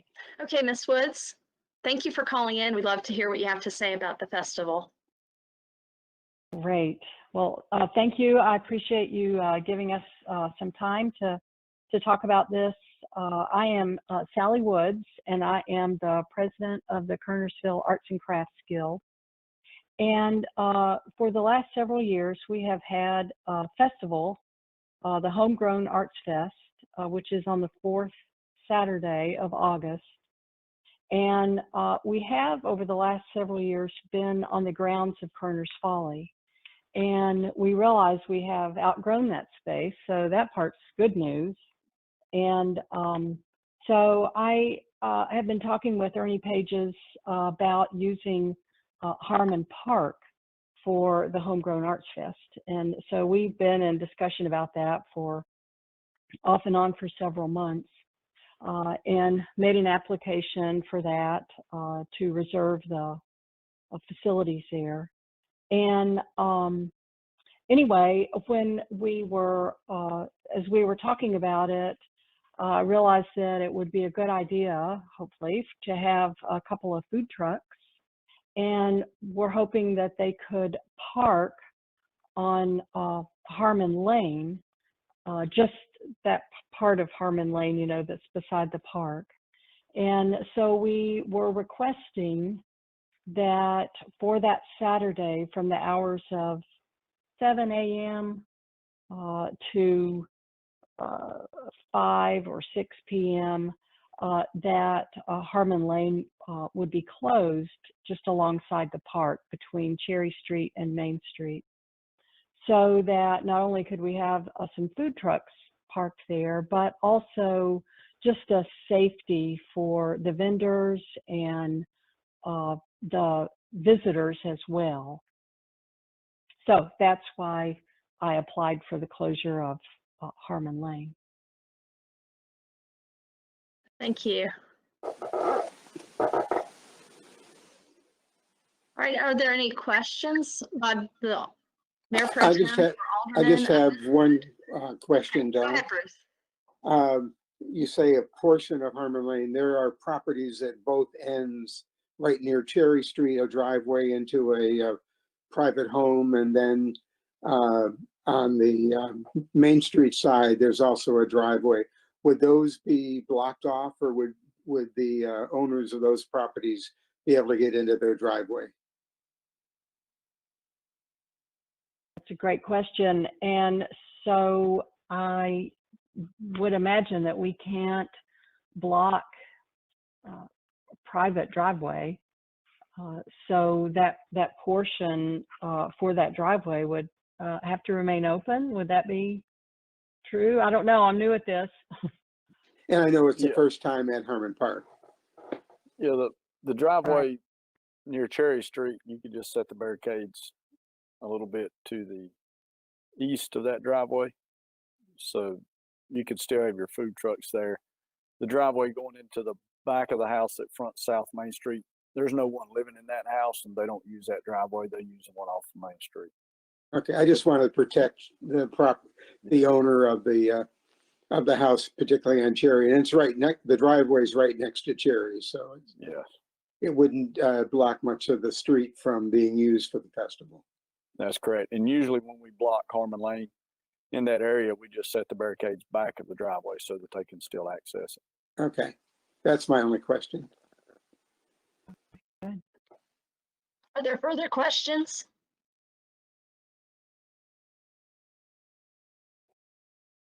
No, ma'am, thank you. Okay, seeing none. Thank you. Thank you. Seeing none, is there a motion? Are we voting tonight?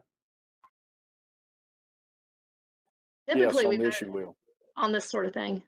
Sure, I'll make a motion to approve that. I second.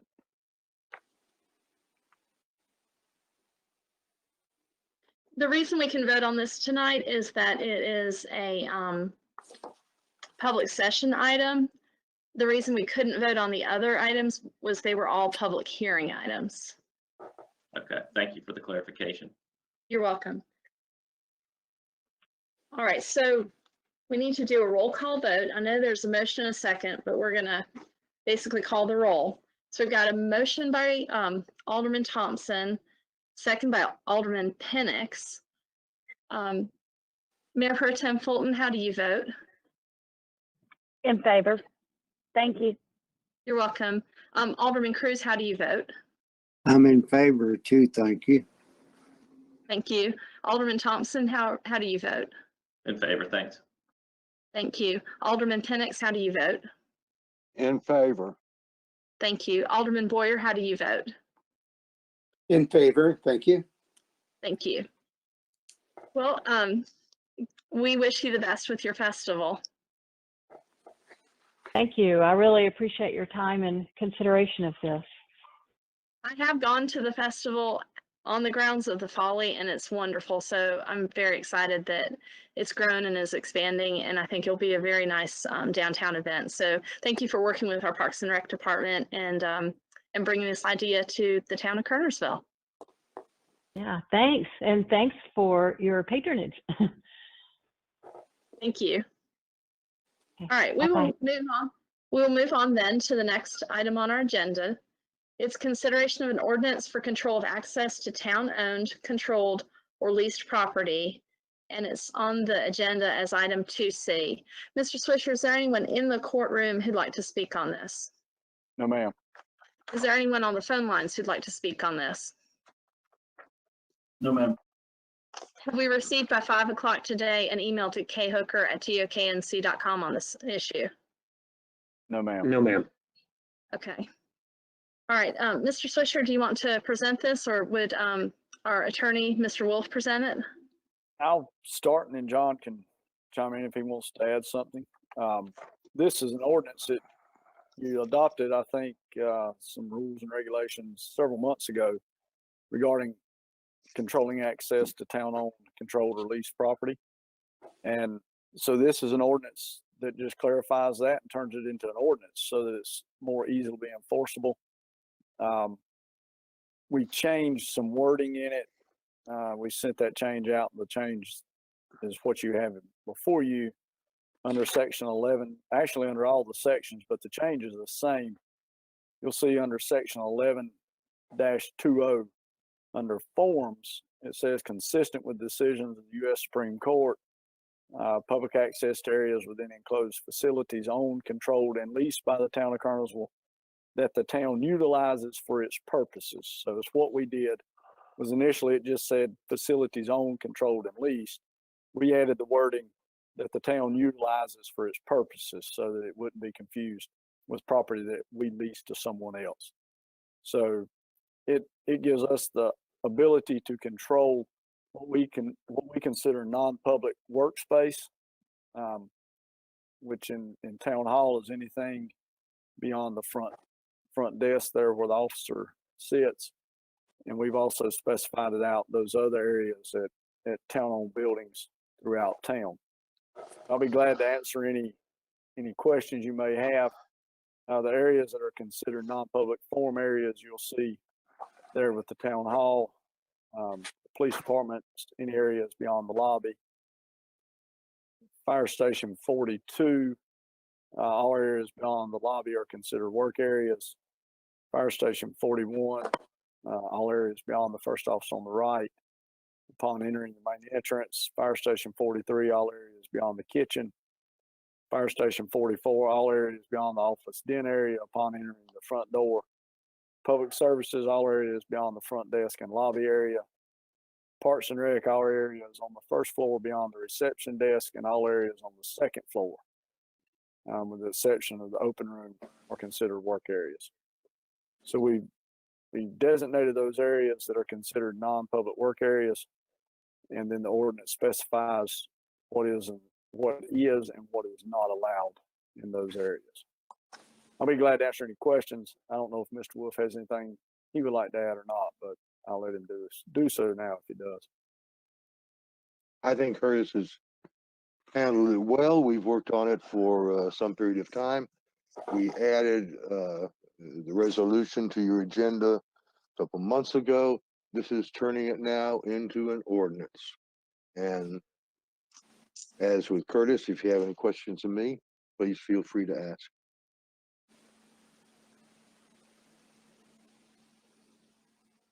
Thank you. Does anyone have questions of Mr. Wolf or Mr. Swisher at this time?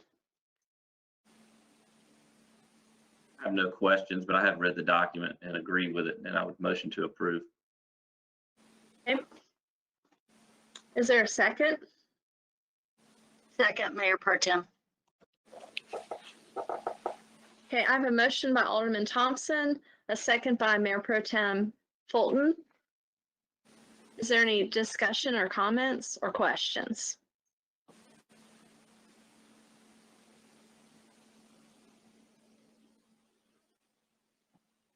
Okay, and Curtis, we've already gone over, there's no one here to speak on it.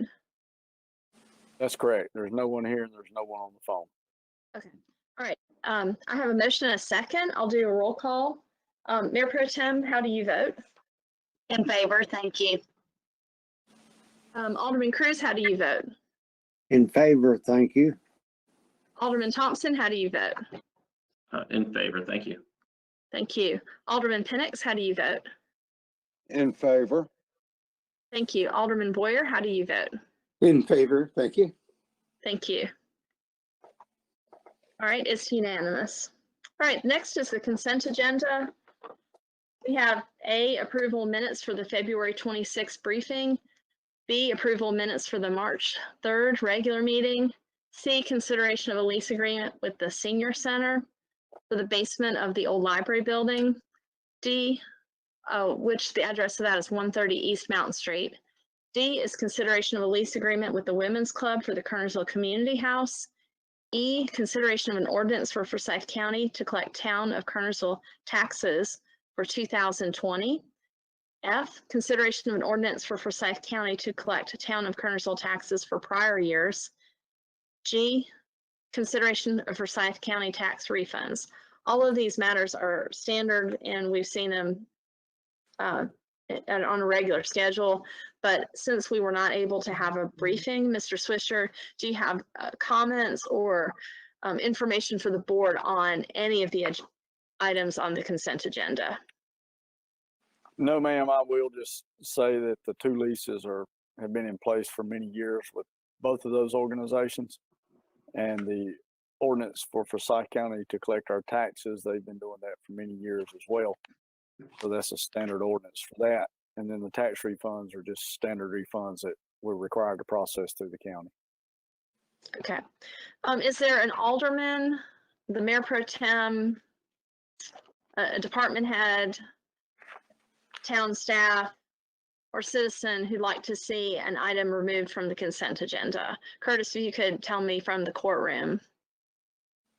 No, ma'am, no one's here.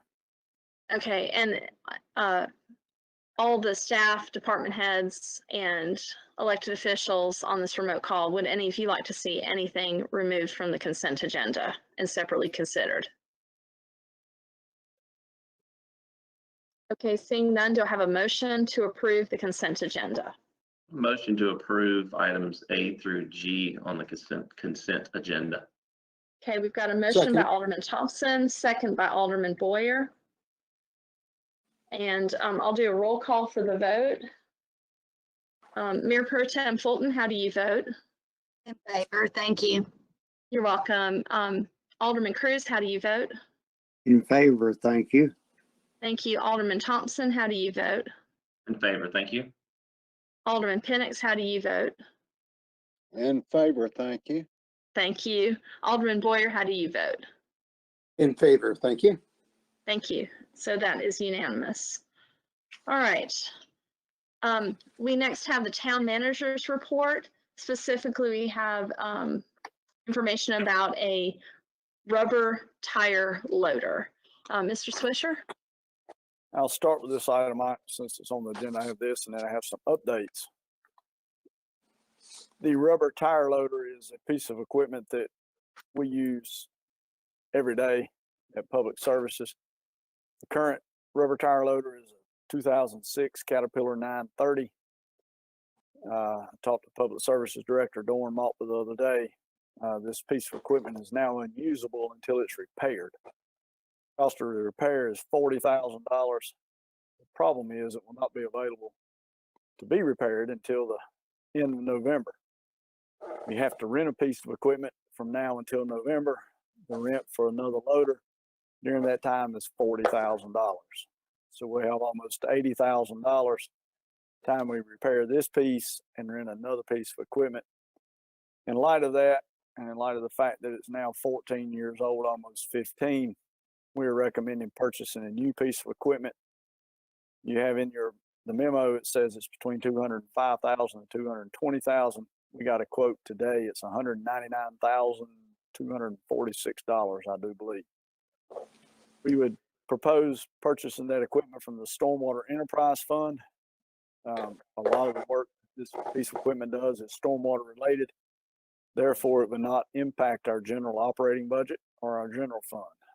So if the board approves it, we would purchase a new piece of equipment, put it in service, and then we would sell the old piece of equipment. We still think we can get a pretty good price out of the old piece of equipment, but really spending $80,000 on a 15-year-old piece of equipment is, in our opinion, not a prudent expenditure. So I'll be glad to answer any question that you may have. Dorn is also on the line, so he can answer any questions that you may have regarding the use of the equipment. Are there any questions of Mr. Swisher or Mr. Maltby at this time? I have a question, Mayor. Okay. Can you hear me, Curtis? Yeah, I can hear you. Okay, my AirPods died. So I saw the memo, and this was added after the agenda. So why doesn't it say revised at the top of our agenda? Because I want people to know that we're adding things so that they can see it. If you go back online, it doesn't say revised. And if we're going to spend this amount of money, I want to make sure people see it. I think when we sent out the agenda and revised it, we let everyone know that it was revised, and we let them know what the revision was. It's not online right now, right? Look at it, Keith, please. It's not on the top. We sent Right. it when we sent it out. We put it in the body of the message when we sent it out. It's not on the top of the agenda as revised. No. Okay, well, I mean, when we went from last week looking at it to this week, there was a major change, especially if we're going to spend $195,000. I want to make sure that we show as much notice as possible. So are you asking for this to be voted on the end of June? I'm asking for it to be voted on tonight, unless we're either going to have to rent a new one, or we're going to have to we're going to have to rent one, or we're going to have to vote to buy a new one. And if we rent one, we're going to have to start putting this one. We're going to start making plans to get it repaired. And again, the money's coming from the stormwater fund, so it does not impact the general fund. The stormwater is an enterprise fund. What's the balance of that fund? I don't know exactly what the balance is in it right now. Is it Do you know, rounded? Dorn might have Yes, an idea. the current unappropriated reserves is 1.4 million. Okay, that's good information. Thank you, Dawn. You're welcome.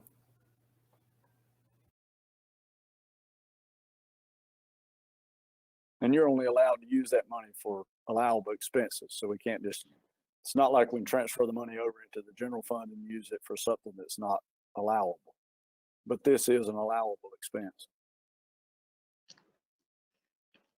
Okay, thank you. I just get concerned when we spend this amount of money and it's not really been on the agenda the whole time. That makes me nervous. I like things for people to be able to see them and ask questions. So I feel much better about it, given it's stormwater fund, and we have a large amount in there, and I do understand that we need it. But I just, again, I believe revenues are going down. I hope I'm wrong. Thank you. And I understand that unfortunately it broke after the agenda was already out. And it's one of those items we have to move forward getting. So we, it broke at a time after we'd already sent the initial agenda out. In fact, it was last Friday, I think, that Dorn told me it broken. So just no time to get it on the initial agenda.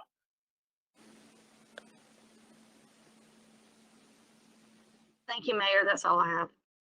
Okay, any other questions or comments? Okay, do I have a motion? So moved. Okay, motion by Alderman Boyer. Do I have a second? I'll second.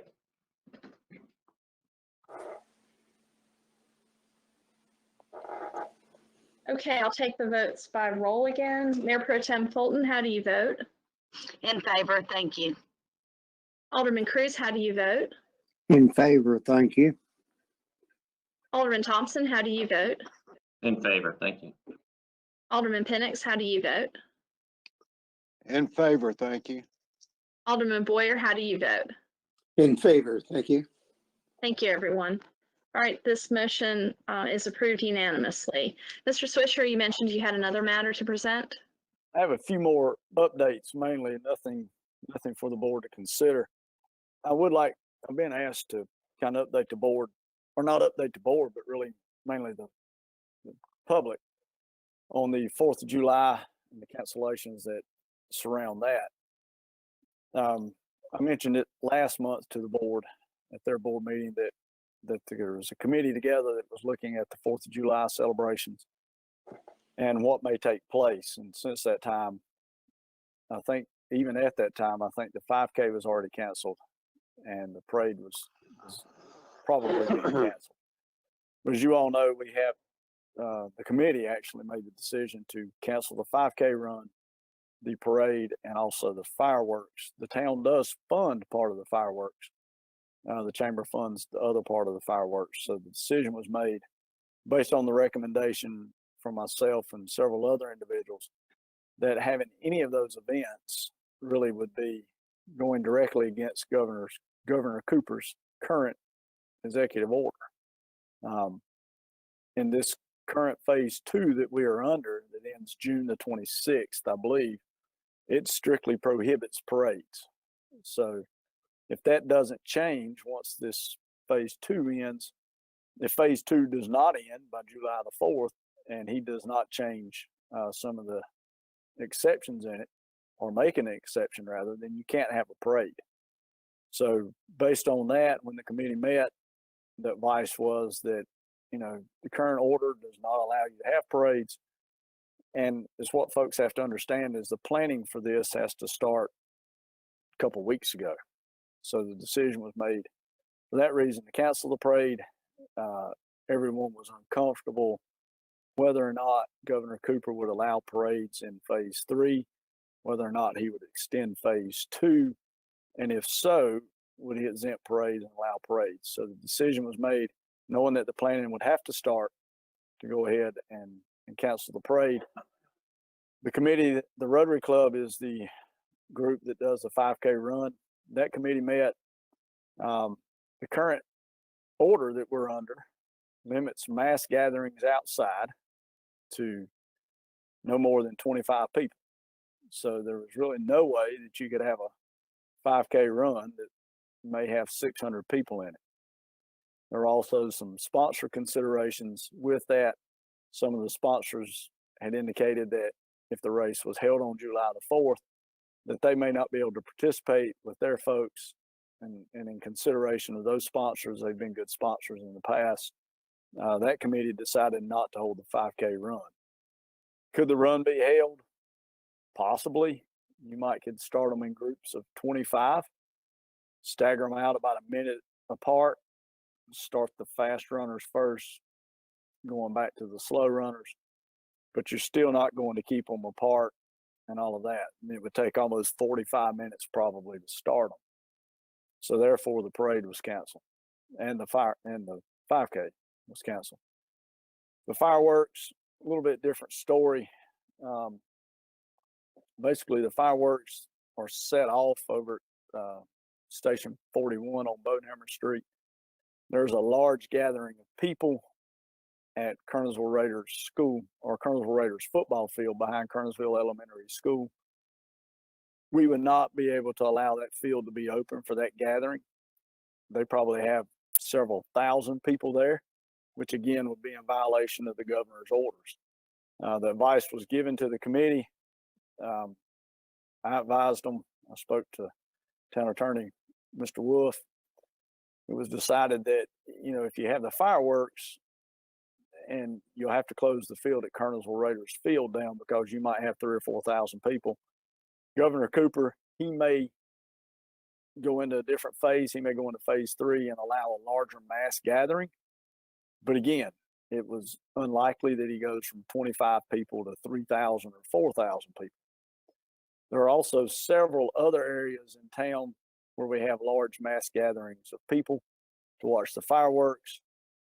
We felt as though having the fireworks would be basically having an event that drew a large mass gathering that's in violation of the governor's orders. So the advice was given to the committee that was kind of checking into all this, that probably would be against the governor's orders to have the fireworks as well. There are some cities throughout the state that are having fireworks. The ones I've seen so far are down east and they're along the beach. So they're setting the fireworks off on the beach. They have more parking along through there where people can park and watch those fireworks. We just don't have the setup to do that. We also had some concern that the municipalities around us, mainly Greensboro, High Point, Winston-Salem, had all canceled their fireworks shows, which would probably send the people over to Kernersville. That would add even more traffic to the one here, making it even more difficult to manage. So the fireworks were canceled. That was the last event that was canceled. They have to be planned again. We have to plan for that. The contract had to be signed June 1st for the fireworks. A certain amount of that has to be paid and is non-refundable. So had we went through and then came up and the governor had a stronger order in place that really prohibited that, then we would lose that deposit as well. So the decision was made to cancel all 3 of those sometime a couple of weeks ago, a week ago, whenever it was posted out on social media. The committee is working on possibly having an event in the future, hopefully this year. You know, we still don't know what the governor's order will allow as far as mass gatherings goes. But if he lightens up on the order and we're allowed to have an event with more than 25 people or 1,000 people or whatever it may be, then the committee is looking at possibly holding an event that will include a parade of some sort, the 5K, and fireworks. So, you know, the committee is working on that, and we'll try to firm that up just as soon as the governor lets us know what phase 3 will be of his reopening plan. Any questions from anyone regarding the 4th of July? No, I have a comment. Okay. Go ahead, Curtis. I didn't interrupt you. No, I'm sorry. Go ahead. I was done. Go ahead. No, I just want to say I would like, many people were very disappointed when I heard they were canceled. Totally understand why. I get it, and it makes perfect sense. That's an important holiday in our country, especially with everything that's going on now. So I'm glad to hear that I guess they're contemplating a later date. Even the Christmas parade, the day of the Christmas parade would be a good time to do that, just because of the whole purpose of the holiday. But it's also a holiday that brings everybody together. So I appreciate you guys thinking through it and possibly just postponing it. Thank you. Anything else on that? The next item I have is one of good news regarding events. Some of you may be aware, all of you may be aware, the governor has allowed drive-in movie theaters to open under this phase. He did that after we went into phase 2. He allowed drive-in movies to open. Parks and Recreation is going to be holding a drive-in movie in June. I don't remember the date. What date is it, Ernie?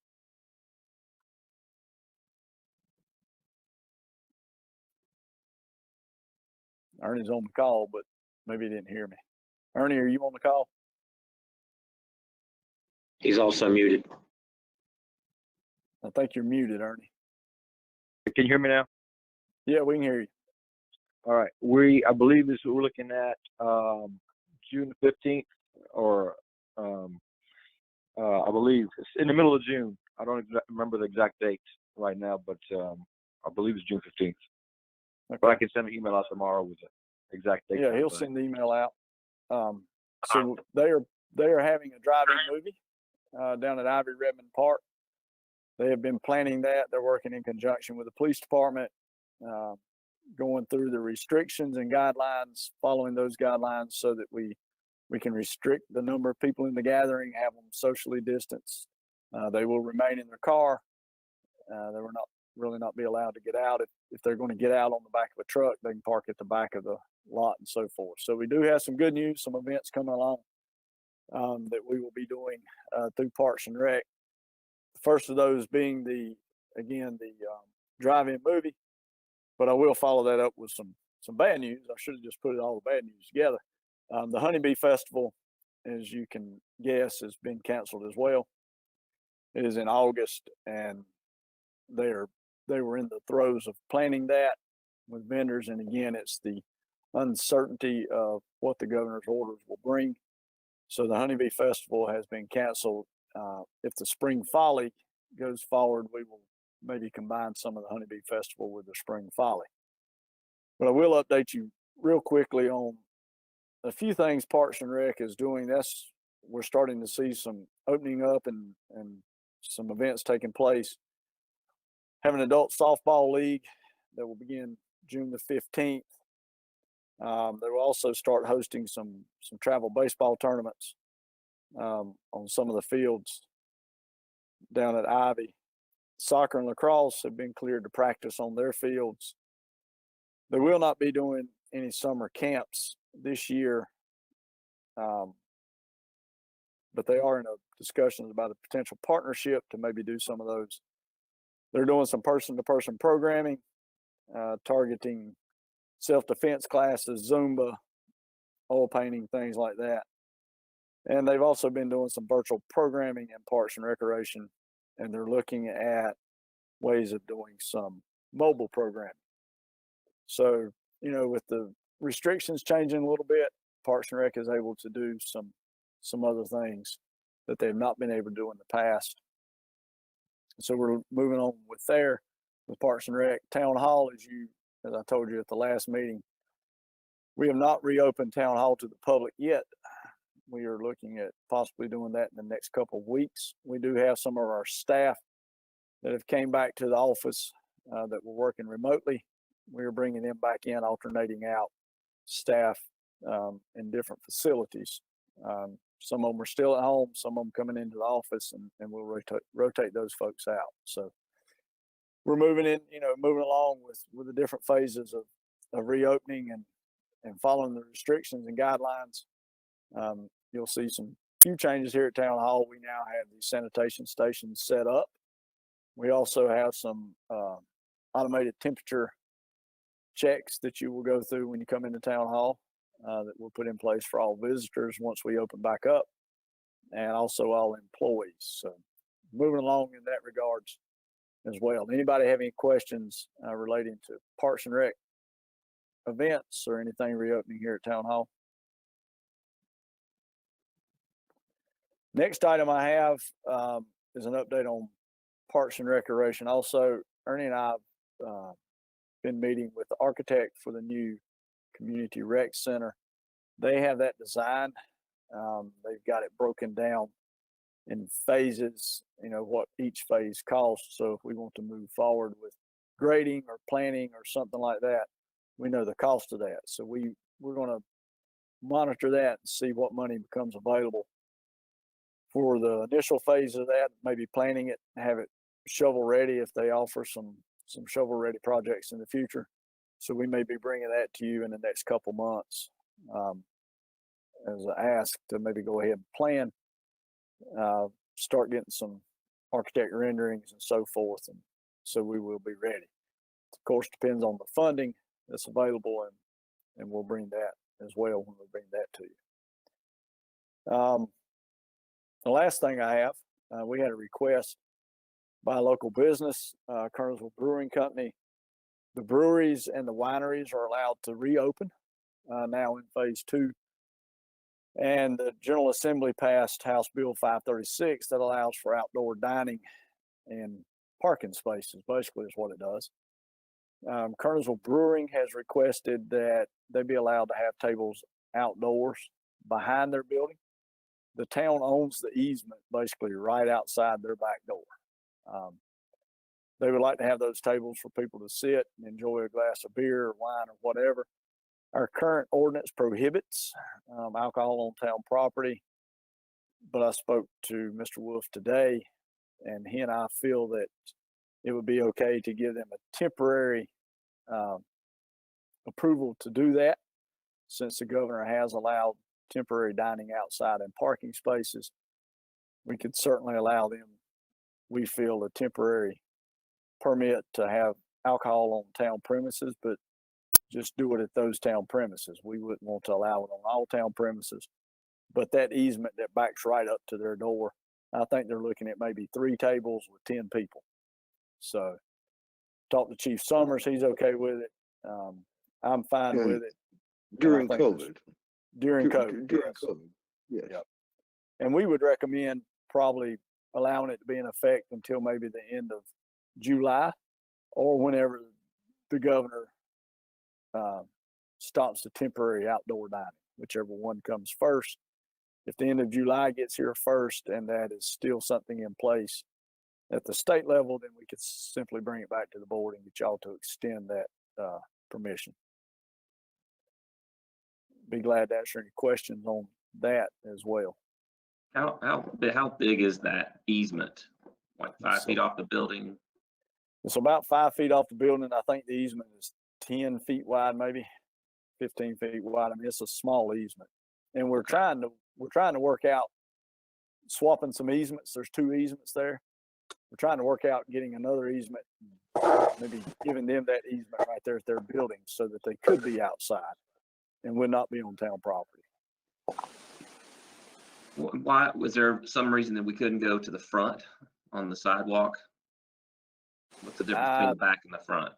I think we would, I'm talking to Chief Summers, I think we would prefer to keep it at the back, because they would be out actually at that point blocking the sidewalk as well.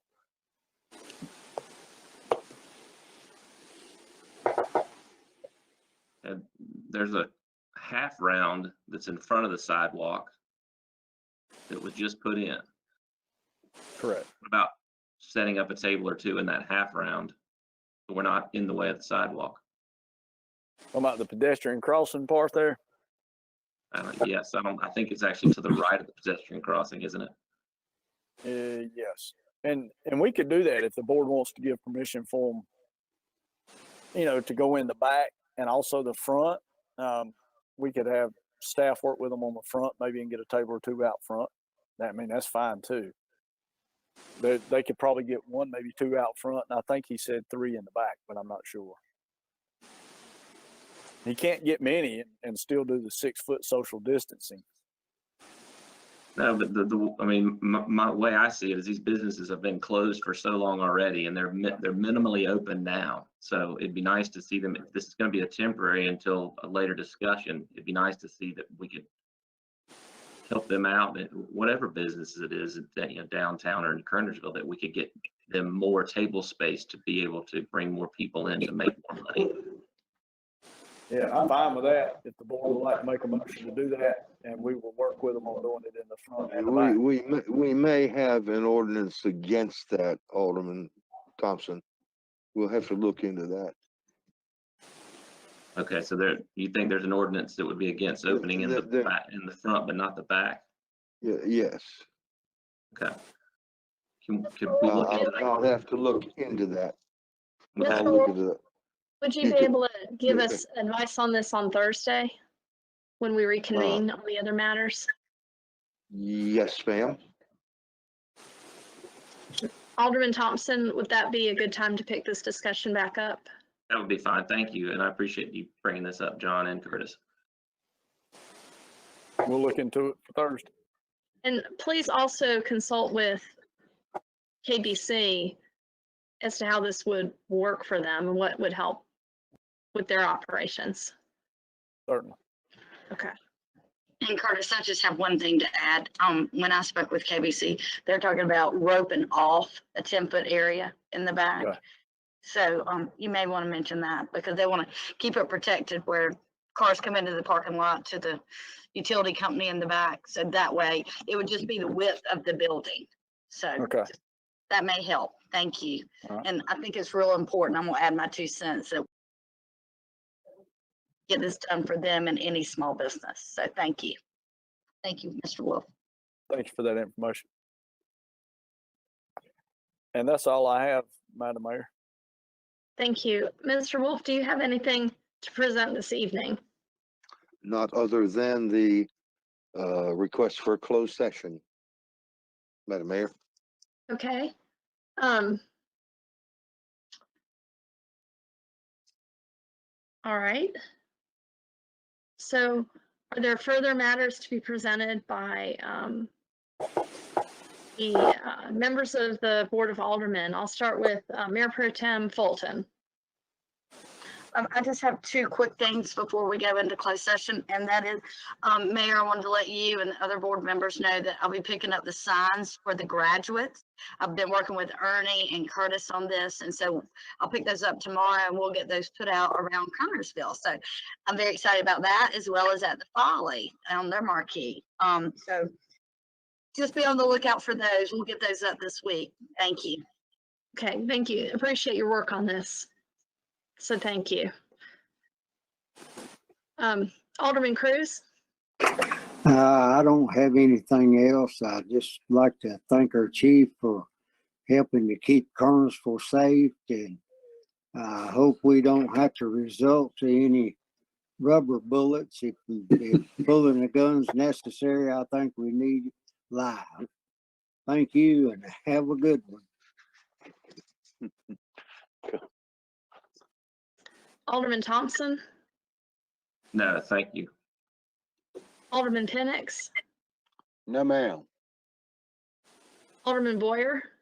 Nothing to add. All right. In the town of Kernersville, we respect the dignity of all people, and we are supportive of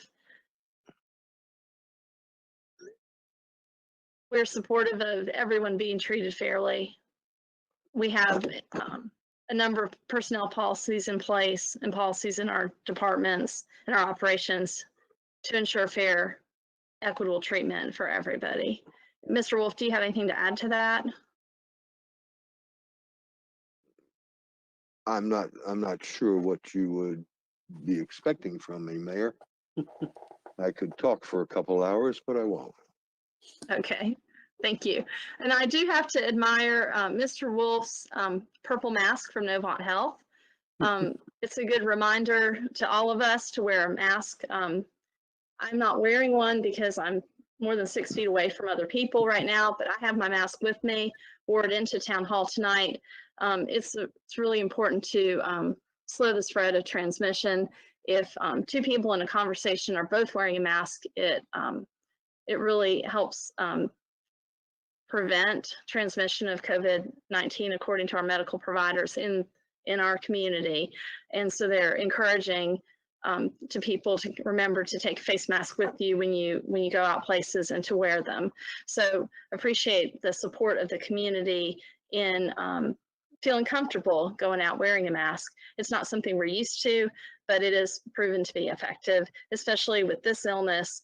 The ability to be contagious may begin before symptoms manifest. So appreciate everybody, taking a look at having a mask and wearing it. There's cloth ones available. I think some of the other types of masks are becoming more available in the stores. And I do appreciate the efforts of all of the volunteers who have sewn masks when they were not available and distribute them with the love and care for other people. So thank you to everyone who has been involved in that effort. And Curtis, appreciate you working with the county and getting that hand sanitizing station in place in Town Hall and in various other town buildings.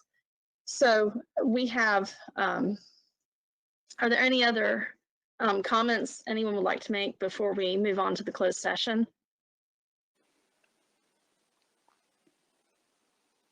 Okay. We have a closed session, but we do need to reconvene 24 hours after the public hearing closed, or more time than that, to consider the 4 public hearings, which was the annexation, the public hearing on the rezoning, zoning docket case 780.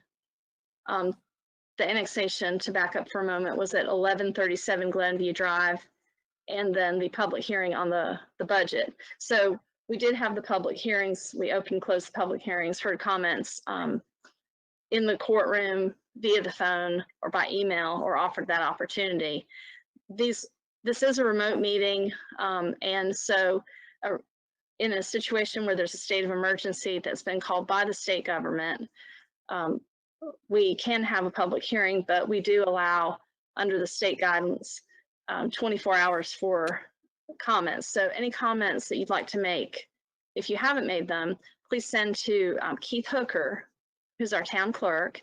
The email address is khooker@toknc.com, and that is available on our website and printed on the agenda for this meeting. So if it suits the board, would you like to reconvene on Thursday at 4 p.m.? I'll make the motion. Okay. We are not going to we're not going to recess the meeting yet because we do have a closed session, but so perhaps a motion that when we do reconvene, it will be at 4 o'clock on Thursday, and then we will continue on to do the closed session this evening. Mr. Swisher, does that sound like I've covered everything? Yes, ma'am. Okay. All right, so I have a motion by Alderman Boyer. Do I have a second? A second. Okay, second by Alderman Thompson. Mayor Pro Tem, are you in favor of 4 p.m. Thursday for reconvening? In favor, yes, ma'am. Thank you. Okay, Alderman Cruz. Yes, ma'am. Thank you. Alderman Thompson. In favor, thank you. Alderman Penix. Yes. Alderman Boyer. In favor, thank you. Okay. All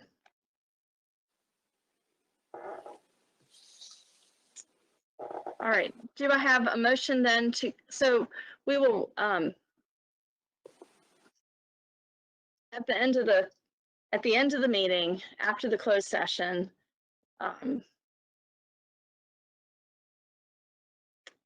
we will come back and live stream to recess the meeting. Is that the plan? Okay. Yes.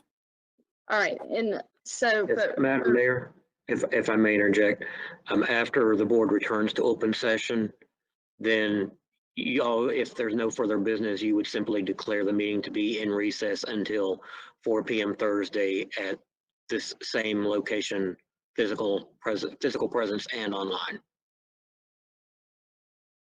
okay. All right. So we will go off the air to have a closed session, and then we'll come back on the air to recess the meeting. So do I have a motion to go into closed session? I'll make that motion. It's my understanding, Madam Mayor, that there are certain matters about which our town attorney needs to advise us and which fall within the attorney-client privilege for discussion in closed session. I therefore move, Madam Mayor, that the board go into closed session to confer with our legal counsel under the attorney-client privilege. Do I have a second? Second. All right, I'll do the roll call. Mayor Pro Tem Fulton. In favor, thank you. Thank you. Alderman Cruz. In favor, thank you. Alderman Thompson. In favor, thanks. Alderman Penix. In favor? Alderman Boyer. In favor, thank you. Okay, it's unanimous. This board will now go into closed session.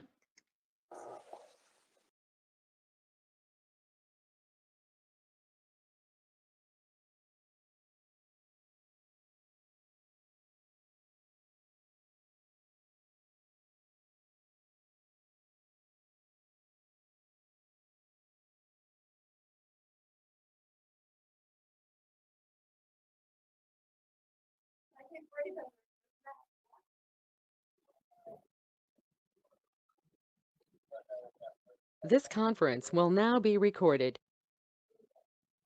I'd like to welcome everybody back. We've returned from closed session. Mr. Swisher, are there any matters to be conducted this evening in open session before the board? No, ma'am. Mr. Wolf, have you got any further matters for this board to conduct this evening? No, ma'am. Thank you. So prior to going to closed session, I surveyed the board, and because this meeting was called with public hearings under a state declared state of emergency, we, and in a remote format such as this where people are calling in or at town hall using this streaming platform, there will be 24 hours after the close of the public session to submit comments to Keith Hooker, our town clerk, khooker@toknc.com. Curtis, just to give a date certain and time, it will be beyond the 24 hours, but would noon on Thursday give adequate time to receive comments? Yes, that'll be fine. Okay, so if anyone has a written comment they would like to make, please send it to khooker@toknc.com by noon on Thursday. And the date of that is that June 4th? June the 4th. Okay, Thursday, June 4th. All right, so we will reconvene this meeting at 4 p.m. on Thursday, June 4th. And at that point in time, we'll be able to vote on the public hearing items. Are we able to conduct other business at that meeting since it's a continuation of this meeting? I do not think so. Well, no, I think that you could. I don't know how wise it would be. It would depend upon what you wanted to conduct, Mayor, but it is potentially possible. Yes. Okay, so if something came up, like, for example, we had that piece of equipment break or something else came up or an update about COVID-19 or something like that, we could consider that as well. Yes. Okay. All right. So do I have a motion to adjourn? Or excuse me, a motion to recess. Let's see.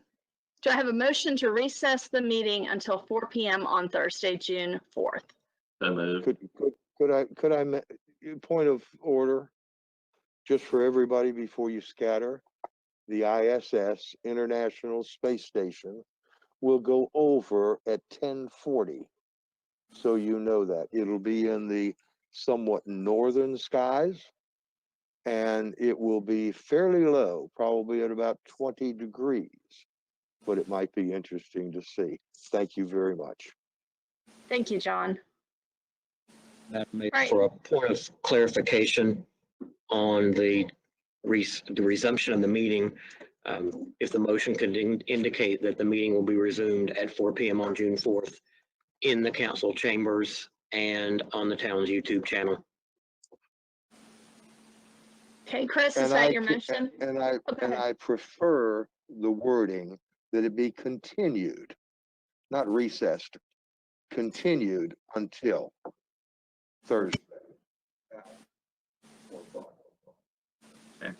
My motion is changed to continuing the meeting on Thursday at 4 o'clock. I'll second the motion.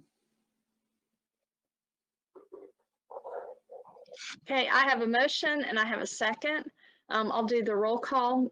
Mayor Pro Tem Fulton, In favor, thank you. Alderman Cruz.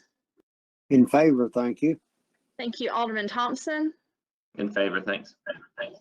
Alderman Penix, In favor, thank you. Alderman Boyer. In favor, thank you. Okay, this meeting will now be continued until Thursday, June 4th at 4 p.m. And thank you, everybody, for joining us.